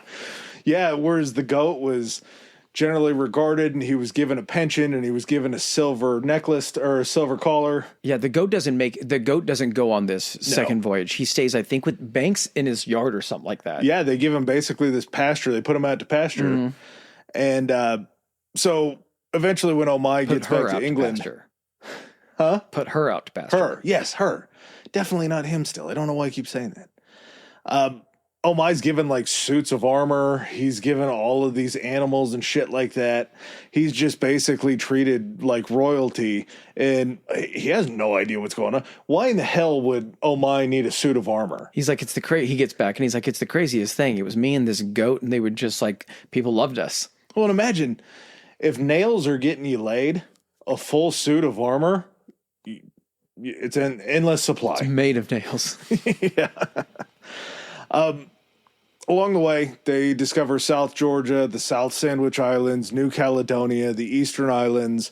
Tonga's thrown in there. They visit the Society Islands again, a place called Marquesas. Just all of these different areas that they're going around and they're spotting and they're finding. And this is, I'm sure, kind of in this search for Terra Australis, but at the same time, this is just more of Cook being able to find shit. And what's crazy about this too is, when you look at a globe and you look at it from different angles, you see other things and you're like, oh shit, I can't believe I've never seen that before. So it was showing Cook's voyage from the point of view of looking directly down onto Antarctica. Yes. He almost circumnavigates Antarctica. He almost goes the entire way around it, because after he's done going around, Tahiti being kind of at war, he actually goes to Easter Island. Pretty cool. This is where he actually sees Easter Islands, not Eastern Island. Future episode. Mm-hmm. Sails around some other islands. And after he passes Cape Horn, he actually doesn't go back up like where Brazil is and everything like that. He just goes south and keeps going across the Atlantic at that point, the South Atlantic, and he makes for Cape Town. So he's going Cape to Cape. Yes. So he's still searching down there. At this point, once he hits that, technically speaking, he does circumnavigate Antarctica. I'm not trying to split hairs and be a real C word here, but circumnavigating around Antarctica is kind of a cheat. Why do you say that? It's shorter. Oh, yeah. Okay. As far as circumnavigating the globe. Yeah. No, I totally understand that. What I'm saying is he's the first one, technically, Yeah. to circumnavigate where he's down low enough to consider it as circumnavigating Australia. Because he eventually, when he's heading for Cape Town, he crosses over the point where he was coming south. I do believe that they said they crossed into the Antarctic Circle on 3 separate occasions while they were searching. So he's the first to do it even one time, but then definitely the first to do it 2 and 3. Smashed it. Smashed the record. After Cape Town, he then goes back west or northwest. And instead of just going up the African coast and heading toward London, he actually goes to these islands that are closer, kind of off Brazil. Is this Lizard Island or no? It's where there's a Portuguese fort there, I want to say. And they had actually heard of him. They'd heard of Cook. He's world renowned. We'll talk about it during his 3rd voyage. While they're fighting in the American Revolution, the Revolutionary War is going on. The American troops are being told, hey, if you run into Cook, by any weird chance, if you run into Cook out there on the ocean, don't attack him, don't mess with him, sing his praises. Whatever he's doing out there will be a boon for humanity. Don't mess with him. Yeah. So he's, at this point in time, everybody kind of knows who Cook is. If you're a navigator, if you're a seaman, anybody that goes out onto the water, I'm pretty sure that Cook is somebody who you know. So eventually for the second voyage, July 30th, 1775, they returned to England. So 1775, he is going back as stuff is getting dialed up in the colonies. Yeah, 3 more years of exploration, and now Terra Australis just doesn't exist. It's not something, he smashed this preconceived belief that there had to be something that weighted the earth. And I know it sounds silly to us, but that's groundbreaking.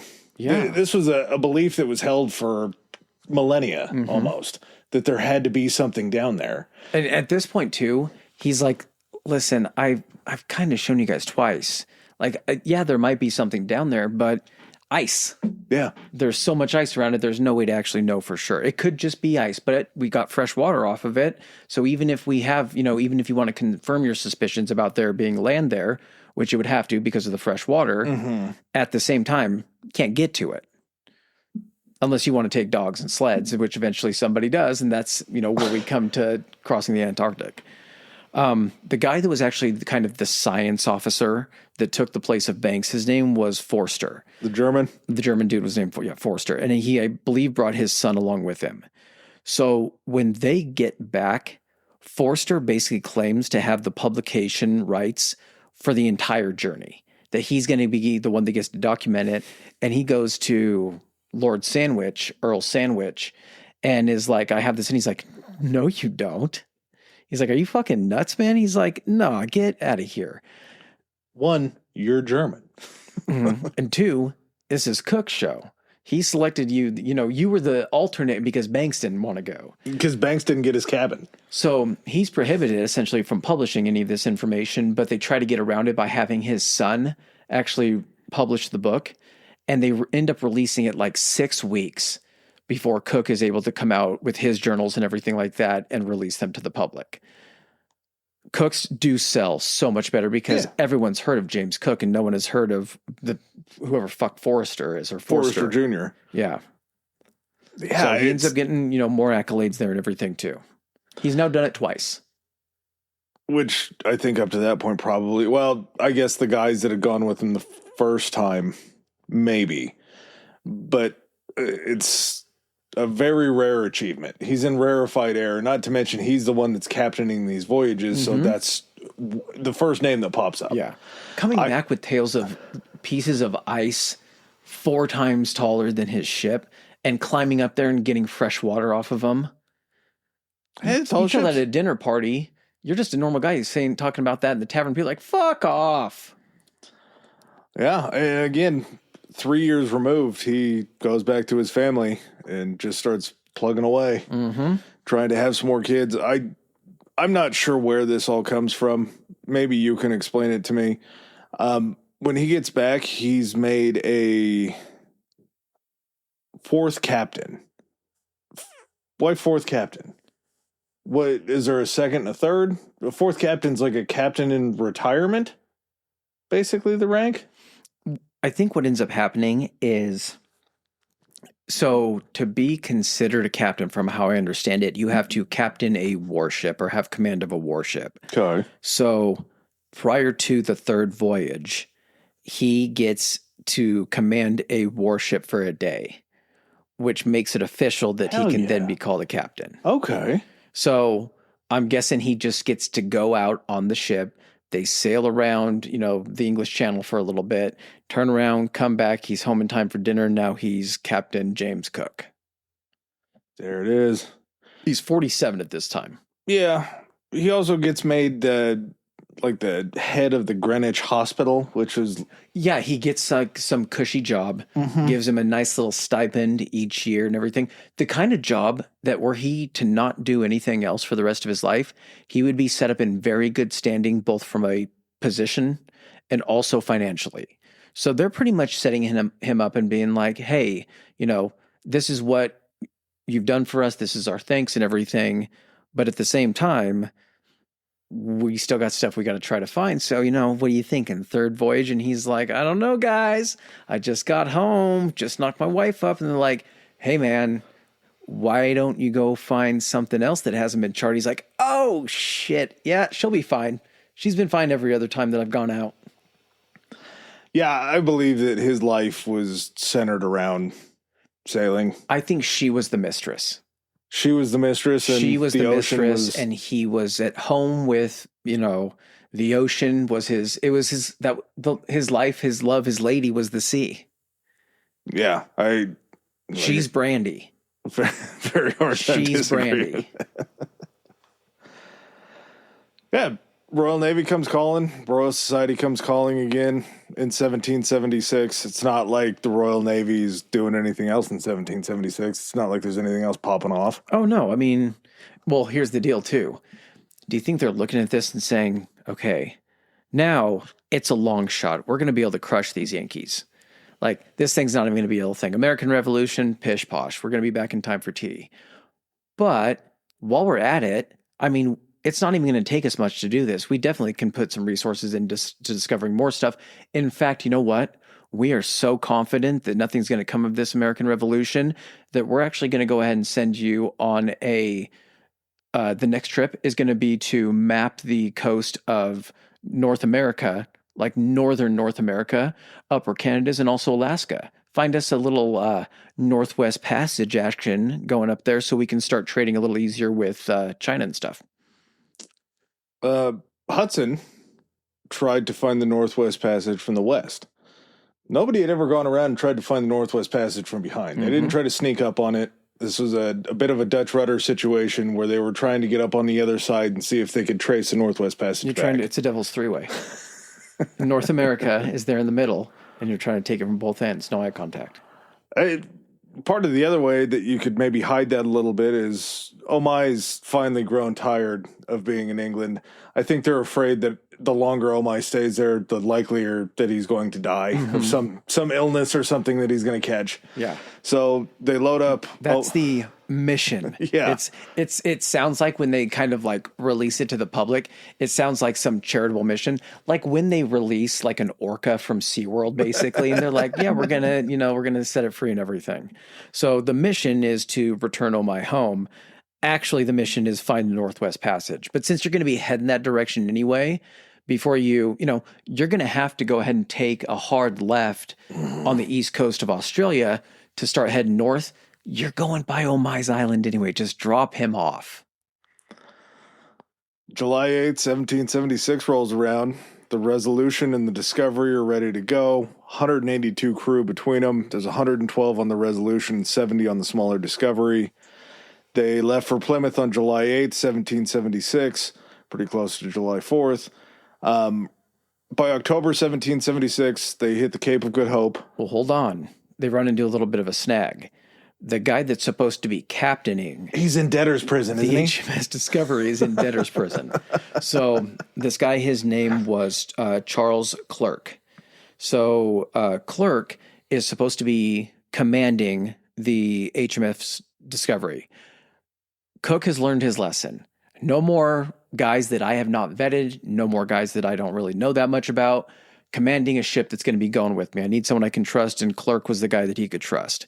Unfortunately, Clerk had a brother who had racked up a shit ton of debt, and then Clerk was like, you know what? I'll vouch for him. I'll also be responsible for paying back those. I'm going to co-sign the loan, and thanks, his brother busts the fuck out of town and ends up going somewhere like in the Mediterranean or something like that, leaving Charles to basically take the heat for it. So Charles gets put into debtor's prison, and Cook goes to him and he's like, listen, I got some gears in motion to get you out of here. What we're going to need to do is you're going to need to meet me kind of on the way. I'm going to leave the ship here. Meet me at Plymouth, I think, is where they were going to. Yeah. And so they end up getting back together, and I think it was July 12th, 1776. So we're after July 4th by a week, if not a little more, and they head out.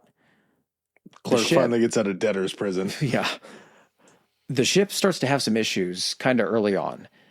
I don't know if because it was another collier that they had gotten refitted, but for this third mission, it kind of felt like, I don't know if Cook was getting a little, I don't know if complacency is the right word, but he started to kind of act a little bit bored when it came to the hands-on approach about really dialing in how this ship was supposed to be refit and constructed and everything like that. So because he wasn't paying as close of attention, this thing, some issues that he normally would have caught aren't being caught until they actually get out on the ocean and start kind of making their way. Well, third voyage, Cook wasn't the same guy as first voyage Cook. He was a little bit more kept to himself. He spent more time in his own cabin. The crew said that he had his good days and his bad days. He was more into corporal punishment. And I don't know if it's an age thing. There's theories that it was potentially parasites or anything like that he could have contracted while he has brain worms. Yeah, just a number of things that he could have eaten that messed him up. This could be a malaria Couldn't have flare-up. possibly been that kangaroo meat, right? Yeah, definitely not. I'm sure he wasn't hopping around the deck, but he was just a different guy. It's a horrible fucking kangaroo joke, by the way. Thank you. You should be put in debtor's prison for that joke. Yeah, he wasn't the same guy, and I think it kind of shows more with the crew, but it starts to rear its ugly head when they start running into locals. And the interactions start to get a little bit more harsh, and I think you know where we're going because there's not a fourth voyage of Cook. October 1776, they ran the Cape of Good Hope. December, he names Prince Edward Island and the Kerguelen Islands. January 1777, they map Tasmania. April, they return Omai to the Society Islands. They have a little bit of trouble setting him up. Apparently, one of the conditions was that Omai was going to go back and he was going to retain his father's lands. When they get back to the islands, that's just not going to happen. They end up getting him a swath of land that he agrees to, and they kind of build him his own little area. They, of course, bring back all of the stallions and all the crazy animals that he was given. I believe the suit of armor came back too. So if you saw one guy in the Society Islands walking around rocking a suit of armor, you knew it was Omai. Pouring sweat. 50 pounds of fucking steel. Some guy that was all seized up like the Tin Man after a rainstorm. And you could hear him coming like, here comes Oh My Great. They go back up. They hop around Tahiti for a little bit. But there's just not a whole lot that they're doing on this side now. They returned Omai. They covered their bases as far as what they needed to do for the papers and all that kind of stuff. Then quick, draw us a picture of us dropping off Omai. Omai, smile. Now hold it for 15 minutes. Put your suit on. Put your suit on. Give us a thumbs up. Make this all happen. January 18th, 1778. First European visitors to Hawaii. They named this archipelago the Sandwich Islands after the Earl. Well, hold on. A little bit before that. We got some Tahitian problems. We got some issues. So, like you said, October 17th, Cape of Good Hope. They go around it. They're staying south. They go to the south of Australia, hit up New Zealand. Cook has this schedule that he's supposed to be on, but at this point, he just does not give a shit about that. He's like, listen, I've been on schedules before. If I find the Northwest Passage, no one's going to give a shit if I found it in a certain time. The only thing I'm currently trying to match as far as the schedule goes is I need to be in a certain place when summer happens. That way there's less ice, and that way I can try to navigate farther. So they end up arriving in New Zealand, and they do a refit of the ships there because they just sailed them from England all the way around Africa and all the way to New Zealand. So they're doing a refit, and basically he gets in touch with some of the Maori people. And the issue, I can't believe I forgot this, with Furneaux's men, the one that was with the HMS Adventure. Previously. So what had happened is some of Furneaux's men got into a scuffle with some of the Maori, and the guys disappeared. And so Furneaux ends up sending more men on to try to find them, and they end up finding a village where they basically just find dismembered members of the crew. They find their cooked meat in buckets or baskets and stuff like that. They find their hands, they find bones, they find all that kind of stuff. And so this obviously an issue and everything, but again, that leads to some conflict with the Maori, and long story short, like we already said, Furneaux ends up going home. So when Cook gets here during this third voyage, he ends up talking with the Maori, and they basically explain what happened. And they're like, yeah, the guys were here and they got into a squabble because they wanted something that like some of these Maori people had. I don't know if it was in regards to women or anything like that, but he basically tells Cook, yeah, I mean, yeah, we did kind of like cook some of your guys, I guess, and everything, but like they totally had it coming because they did this and this and this. And Cook hears this story of what happens. He's like, so are we like good and everything? And they're like, yeah, I guess we're good. Did you get a taste for human meat? Yeah, exactly. But this leads into the thing you were talking about where he tends to be a little bit more corporal in his punishments. And so there are instances where some stuff ends up getting stolen, and whereas Cook would have previously gone to a chief and been like, hey, I need you to get this stuff back, it doesn't happen as quickly as he'd like it to. And so not only is he hard on punishments for the crew and everything like that, but the punishments for the natives for thieving become a lot more severe.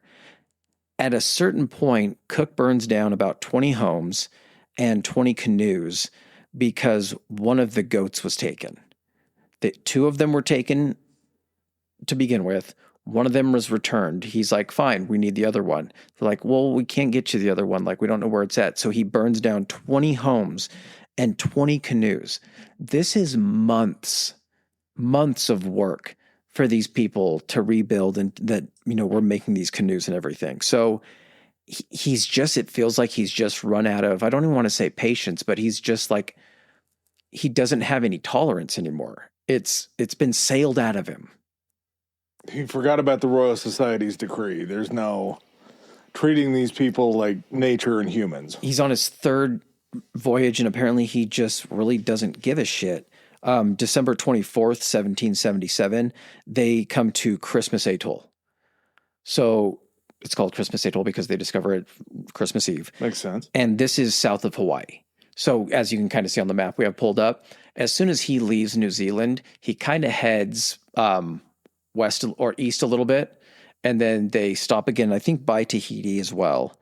But then they kind of loop up and start heading north again, hit Christmas Atoll, and then a little bit later, January 18th, 1778, this is when we get Hawaii. First time they think a European, but also at the same time, I think they think some Spanish or some Portuguese might have made it out to Hawaii as well. It also stands to reason maybe at a certain point, Japanese or Chinese ships may have gone out there as well. If Japanese ships didn't make it out there, I'd be shocked. Yeah. But this isn't the big island. This is them kind of hitting the first piece of land that they could in the archipelago. I want to say it might have been Kauai. Was it? It might have been. They don't spend a whole lot of time there. This is kind of a quick refitting. We're going to explore this a little bit. The naturalists are going to do their thing, but we still got some traveling to do. It also kind of starts out on bad terms because, as you know, the natives are like, the native Hawaiians are like actually kind of excited and very curious and everything like that. They don't seem outwardly hostile or anything. And as one of the guys who's going to shore, I think his name is Williamson, they're coming out and not swamping the boat, but they're grabbing the boat to kind of pull it closer to shore to get it on shore. And he freaks out and ends up shooting some native for trying to pull his boat ashore. That's where they were going anyway. So it's not, and then, you know, Cook is like, I know we shot your guy, but have you seen this axe? And he's like, okay, give me the axe. Turns out you killed one of our expert wood choppers. This will do nicely. This will do nicely.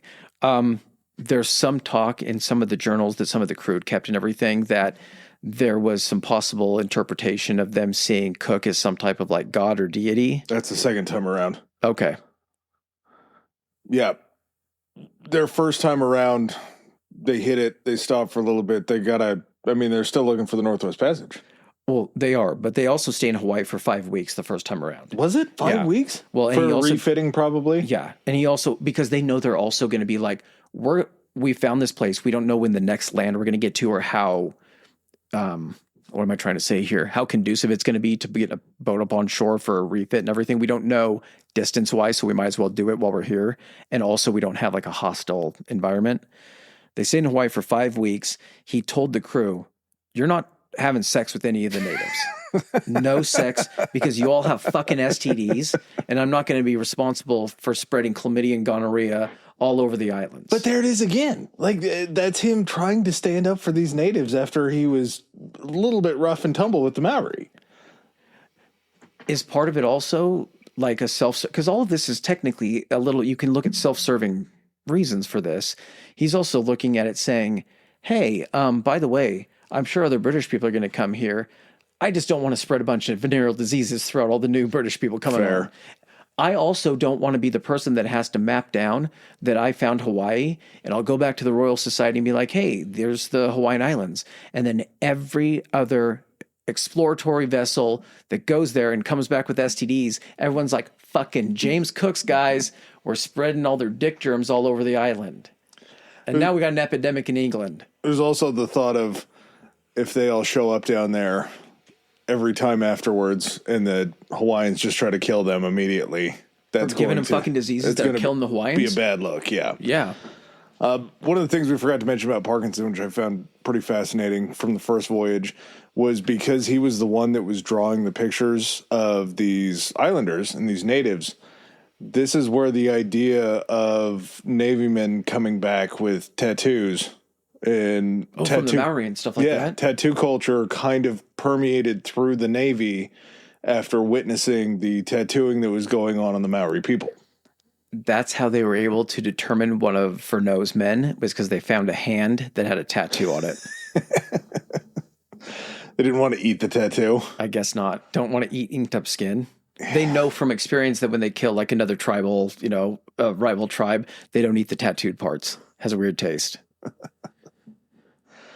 Well, after Hawaii, next stop is going to be what's called New Albion. And this is in North America. February 2nd is when the crew ends up leaving. And yeah, I mean, they're running to a point where Spain pretty much has a hold on California, right? Mm-hmm. So I don't know what charts or what mapping that they had as far as what Spain had given them. I'm sure they gave them a map saying, this is our territory. Please don't. Spain didn't give them shit. Don't come. You don't think so? No, because the Spanish also, their closest place that was like a major Spanish colony was like San Diego. Yeah. They had just claimed a bunch of stuff going up until they got, how far up toward Oregon or anything. So Cook was basically told, I guess we know this is where the nearest Spanish colony or settlement, it might be a little higher. So just kind of go up and prod along the coast. Because you can see on the map, he kind of hits a point that would look like California, maybe like Northern California. And then after that, he starts heading up north. So he's hitting all along the Oregon coast, up to Washington. He gets into the area where like, it's not Vancouver Bay. Is it where Seattle, you go in and you get to Seattle? Puget Sound. Puget Sound, yes. Yeah. So he's going up there as well. Yeah, well, even after that, so they hit Northern California, Oregon. They do make land on March 6th. Then they begin the mapping process. Northern California, Oregon, all of Alaska, up into the Bering Strait. And, I mean, Alaska's huge.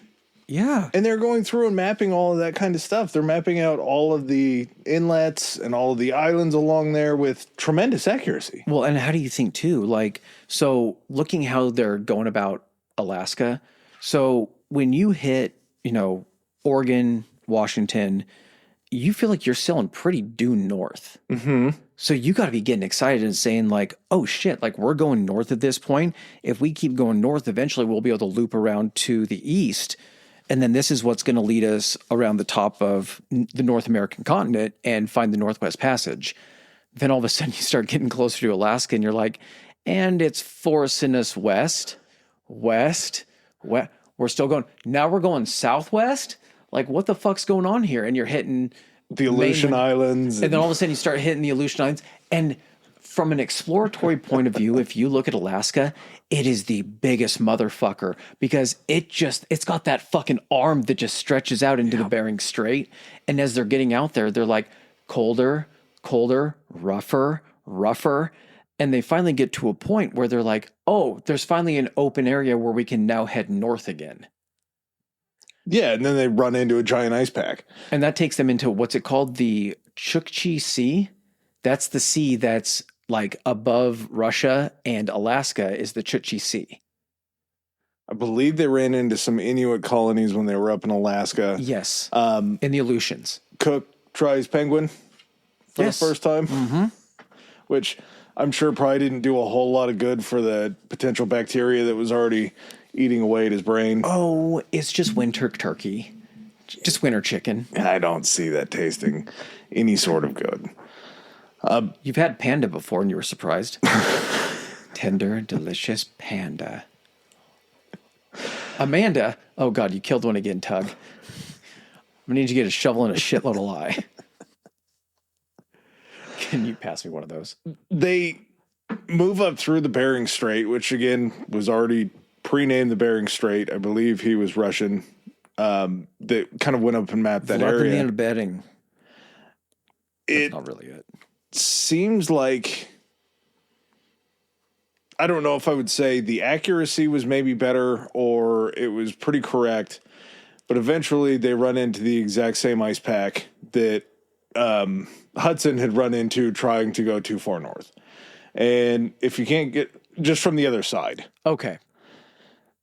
If you are trying to get this Northwest Passage and you run into this ice pack again, you can't do anything. You got to head back down south. You're going to cross over, and they begin to start mapping the Russian coast as well. They were also, back down. This is where him being late and not really being on a schedule kind of came to bite him in the ass, because had he been on schedule, he was supposed to be hitting this area, going through the Bering Strait up into this Chukchi Sea in summer, when they're like, oh, I mean, what happens when it's hot out? Ice totally, like the snow melts when it gets warm, so there's totally going to be not as much ice. But they don't get far above Alaska or Russia before they're like, yep, this isn't going to work. And it doesn't work. It's not a Northwest Passage if you're already on the western side. Yes. trying to get back across there.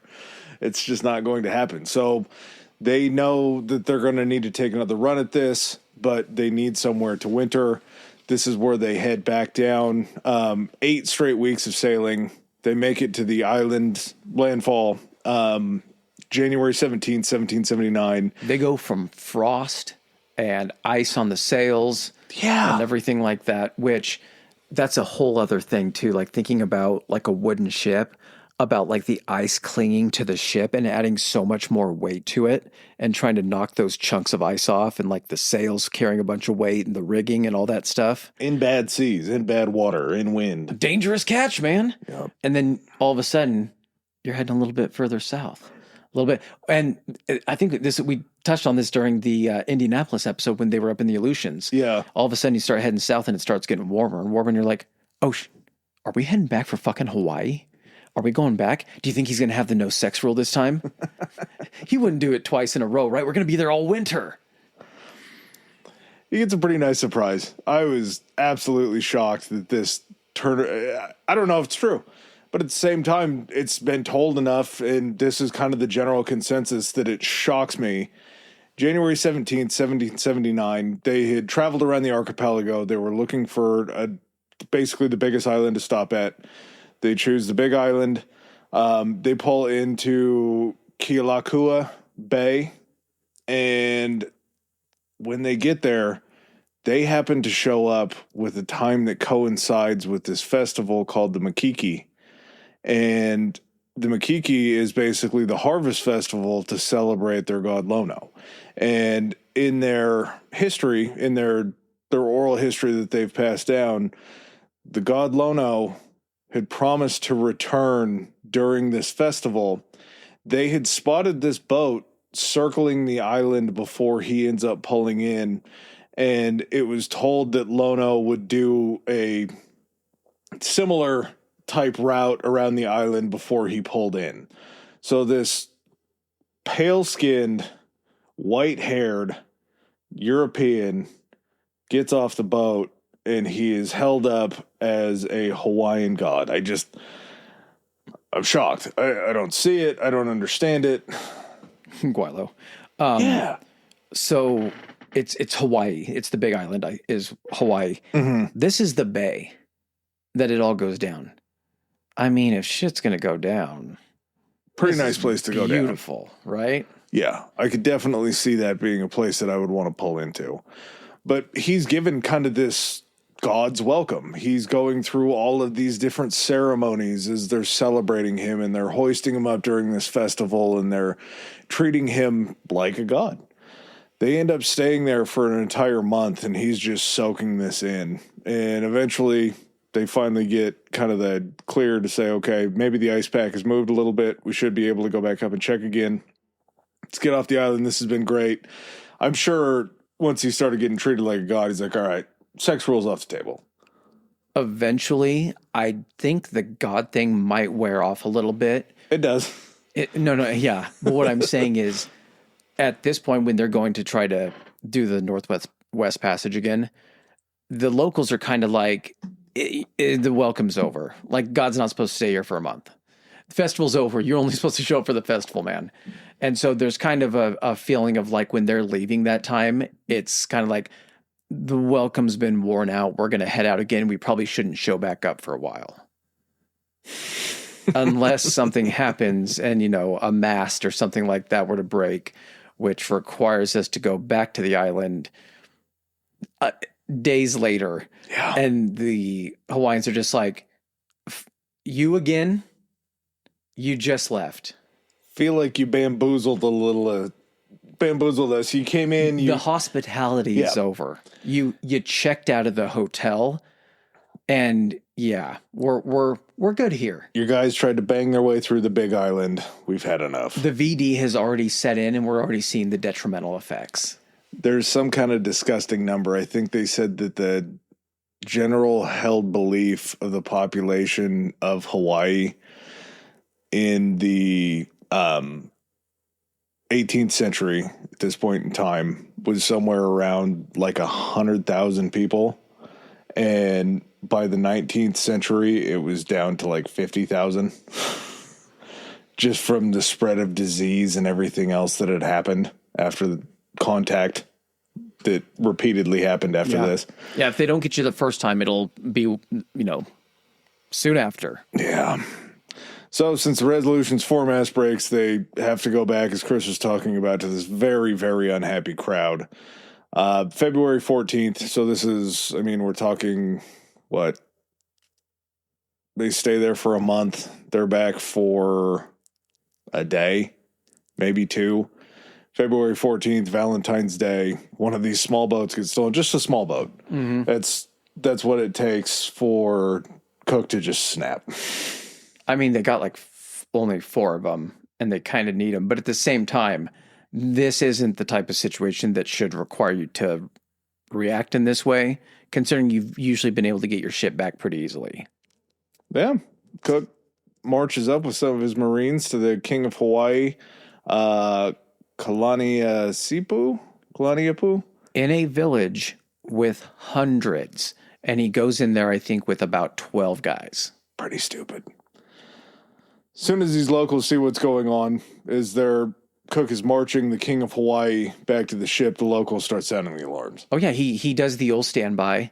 Guess what? I'm just going to go ahead and take your guy out to my boat until our little boat shows back up, and then you can have him back. He gets a pretty quick receipt on this one. It ends up being when he starts taking that guy, the call goes out, and they said by the time they start pulling him down to the water, they have about 1,000 people there. Well, and the king also realizes what's going on and just sits down on the beach. Just refuses to go any further. And his wife is going around and like getting everyone being like, hey, they're taking him, they're taking him. And I believe it was Cook wrapped his arms around the king's chest and was lifting him up out of the sand. And the men are kind of starting to back off as they see this mob starting to surround them and maybe head back towards the boats. Somebody calls out for Cook. He turns around, and the next thing that he sees, and probably the last thing that he sees at that point in time, is a shark tooth lined?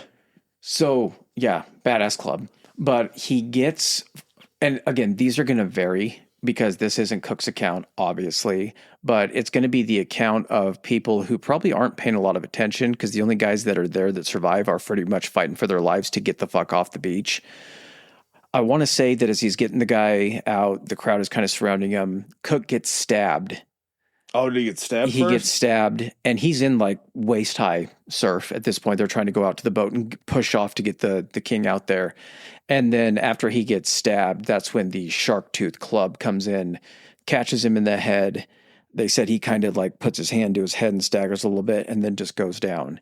And at that point, it's kind of frenzy's not the right word. It's a little bit of a Caesar-esque type thing. Very much so, yes. And so everybody just kind of, and I mean, again, this is somebody that a few weeks ago, they were like, hey, this guy might be a god. And at this point, he's proved to be, God's not going to take our king away because we got a boat from him or anything. Mm-hmm. So he gets pretty stabbed up quite a bit. I think a total of 4 of the guys he's with end up making it into one of the boats and getting back to the ship. But they're not able to get Cook's body.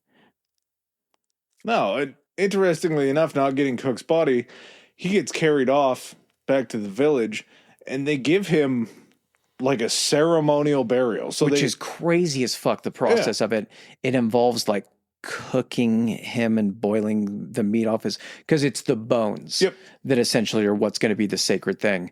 And as they pretty much boil him and get the meat off and everything like that, they take his bones and they take him to several different spots around the island, like I guess what you would consider almost like spots of reverence or maybe even religious type spots. And they put different parts of him. There's like a temple in the mountains that they put part of it. And then you still have the Resolution sitting out at anchor that's just like, what the fuck do we do? There's still a camp somewhere on the island, somewhere not far from this, that still has a bunch of the crew that are camped out on the island. So the next guy in line, I believe, was Clerk, because he was the commander of the other ship. So he gets moved over to command the Resolution. Yes. Someone gets bumped up from the, not Adventure, but bumped up from the Discovery. John Gore gets bumped up from a position on the Discovery to be the commander of that one. And instead of basically doing what the crew wants to do, is like, we need to blast them with the cannons and destroy the village and all this kind of stuff. Clerk's like, yeah, we're not going to do any of that.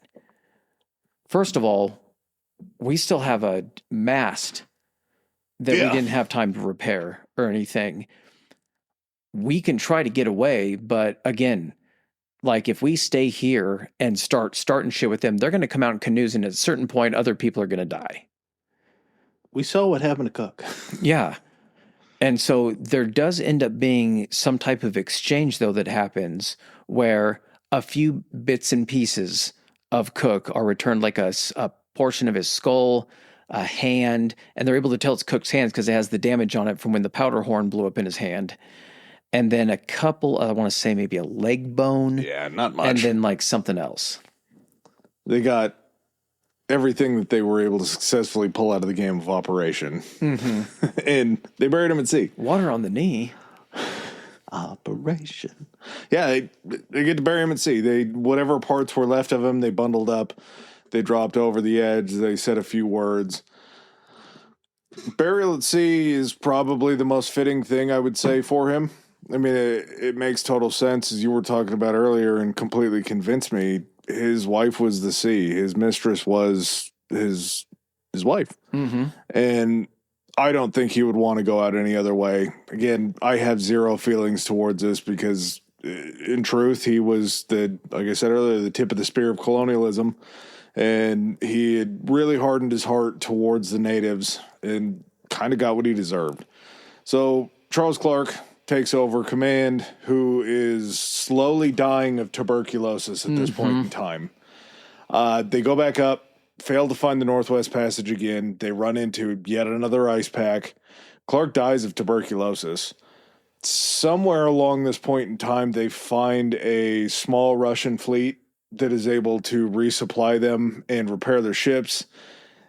They tell the Russian fleet of the death of Cook, and I believe it takes a year and a half for that news to travel after Cook's death back to England. They give them like a letter or something like that detailing what's happened on the journey so far. I want to say that at certain points during multiple of his, different parts of different voyages, he passes off, like the very first voyage where they hook up with that fleet before they make their final run up to England. He gives that guy copies of his journals in case he doesn't make it. They kind of do the same thing where they're providing certain information, but they're not like, hey, have all the charts of all the places we discovered. They're just passing on the news of what's going on with the ship and the captain. I guess it's the only way to do it. It's not like you can send a small back across the ocean to England. You don't have another route back. You have to just kind of hand it off and hope that it makes it back. Yeah. I don't know how long these Russians were out there, but if they were hanging out in that area, they probably weren't headed to England anytime soon. Mm-hmm. Oh, yeah. We make it there all the time. England, shit. you say we're heading for England right now. We can't read the letter. We don't know what happened. Thankfully, they told us Cook died. John Gore. They said their cook died. I said, we have many cooks. Do you want one of ours? They must have loved their cook because everyone was so sad. We'll give you Yuri. He makes great borscht. Don't worry about it. Yuri, borscht for the sad men. They lost their cook. John Gore ends up in charge for the return home. They end up arriving August 4th, 1780 back. Minus one cook, unless Yuri was able to come with them. And the acclaim doesn't really hit for Cook that I think would be expected of this great explorer. He was sort of forgotten to history until this ramp up of colonialism. Mm-hmm. When you start to see the penal colonies show up in Australia, and they're using basically all these places that Cook found to go and take advantage of. And that's sort of when Cook's legacy begins to grow. That's when you see all of these statues that are put up. I think this will probably be my last thought on this, but can you imagine getting back to England? When you left, you had the colonies. Yeah. When you got back, they're like, oh, Cook died. They're like, so we fucking lost the new world, man. There was shit with tea and then a declaration, and now we don't have any of that stuff. You're never going to believe the voyage we had. You're never going to believe the war we had. Yeah. Oh my God, did we fight with France again? Our own people. Yeah. Our own people. But I can understand totally why Cook is such a derisive figure. I mean, there's no real way to look at it and say that he didn't set up what was going on. There's always the argument that could be made that somebody else was going to find it. the same time, Chris and I have talked a lot about this. We just hope that one time we will run into an explorer that hits an island and it doesn't go bad for them. But that would be the exception to the rule. And Captain, do you want us to mark that? That seemed like a beautiful island with lots of natural resources, and the people were very, very nice. Should we mark that on the map? No, I don't think so. take off some of the cattle, leave them some beef, leave them some nails. In fact, let's just turn back and we'll just live there. That had to have happened, though. Well, I would those two imagine guys tried to do it in Tahiti. That's they true. got pulled back by Cook. That's true. So somebody had to have faked their death on an island to try to get to stay there. They threw some big chunk of wood into the water. It was one of the captains. They're just like, what happened? We saw the villagers. They looked like they were taking him. And he kept yelling, go without me. Just save yourselves. They're going to kill you too if you try to stay. But I understand any viewpoint that anybody has of Cook. I have kind of a neutral feeling on him. I feel like he was a phenomenal navigator. He was a phenomenal sailor. Did his discoveries turn bad? Yes. But very rarely his discoveries end up, turned good. But yeah, like someone who I knew that he had died in Hawaii. I didn't know the story behind that, and I didn't know anything that happened before that. I thought, for me, just from a cursory standpoint, Captain Cook, he went from England to Hawaii, and that's where he met his end. I didn't know about being the third voyage. I didn't know about the other two and everything. So it's cool to kind of get down and, like you said, on the scale of explorers that we've looked at, from a standpoint of interaction with locals, minimal damage nonetheless. And then what that led to and his discoveries led to caused much more than that. But pieces together a lot of different things in history about how stuff was found. And it just kind of makes sense because we did the Australia episode. We talked a little bit about Cook showing up there. We didn't get into it a whole ton because we had and didn't really, an entire history to go through. I'm sure we're going to run into something probably pretty similar with Magellan when we do him, because I think he meets a pretty unceremonious ending too. Yeah. But in the time, the outcome that happened to Cook wasn't anything that was rare. It wasn't shocking for an exploratory captain such as Cook to not make it back. The way that he died certainly wasn't the norm, but you had ships that went down all the time. You did what I think is the most impressive thing about Cook is that he did it for so long. Like, this guy lived the life. Like, it wasn't one trip that he was just like, oh, I'm good. He did the Newfoundland thing. Then he did the thing where he went down to Australia. Then the second voyage of doing kind of a similar thing. And then the third, like, someone could have just stopped after the first one, which is what you see with a lot of explorers. But he literally just lived. His entire life was about trying to find something new. And so in that sense, like, there has to be admiration for, especially just the danger of going into the unknown, like he did. Every time. And every time, and the people that went with him. But yeah. Man, I think that's a good way to... Another complex human. For sure. Yeah, he didn't do this for fame. He didn't do it for fortune. I think he did it for himself. Yeah. He did it for that desire to explore. As much as you could, yeah. What pushed him away from the merchant Navy life is what he wanted to do, and I think he accomplished it. I don't think he would have gone out any other way. No. Going out during an exploration is probably the best way. During one of his ramblings in his captain's cabin, someone asked him, Captain, how do you want to go out? Shark Tooth Club. Shark Tooth Club. All right, you got anything else? Yeah, I think we covered Cook pretty well. All right, everyone. Thanks for joining us on this episode. We'll catch you next week. Peace. All right, ladies and gentlemen, thanks for joining us for another episode. If you like what you heard, hit that subscribe and like button. Follow us. If you didn't like what you heard, still hit that anyway, because we'll probably cover something in the future that you do like. Please follow us on our social media. Adam, hit them with it. Our Instagram is Historically High Pod, Historically High POD, and we are on Twitter at Historically High. That's Historically HI. All right. And if you guys want to send in any feedback, suggestions, hit us up on those two, or you can even do it on Gmail. It's historicallyhighpodcast@gmail.com. Thanks again. Peace.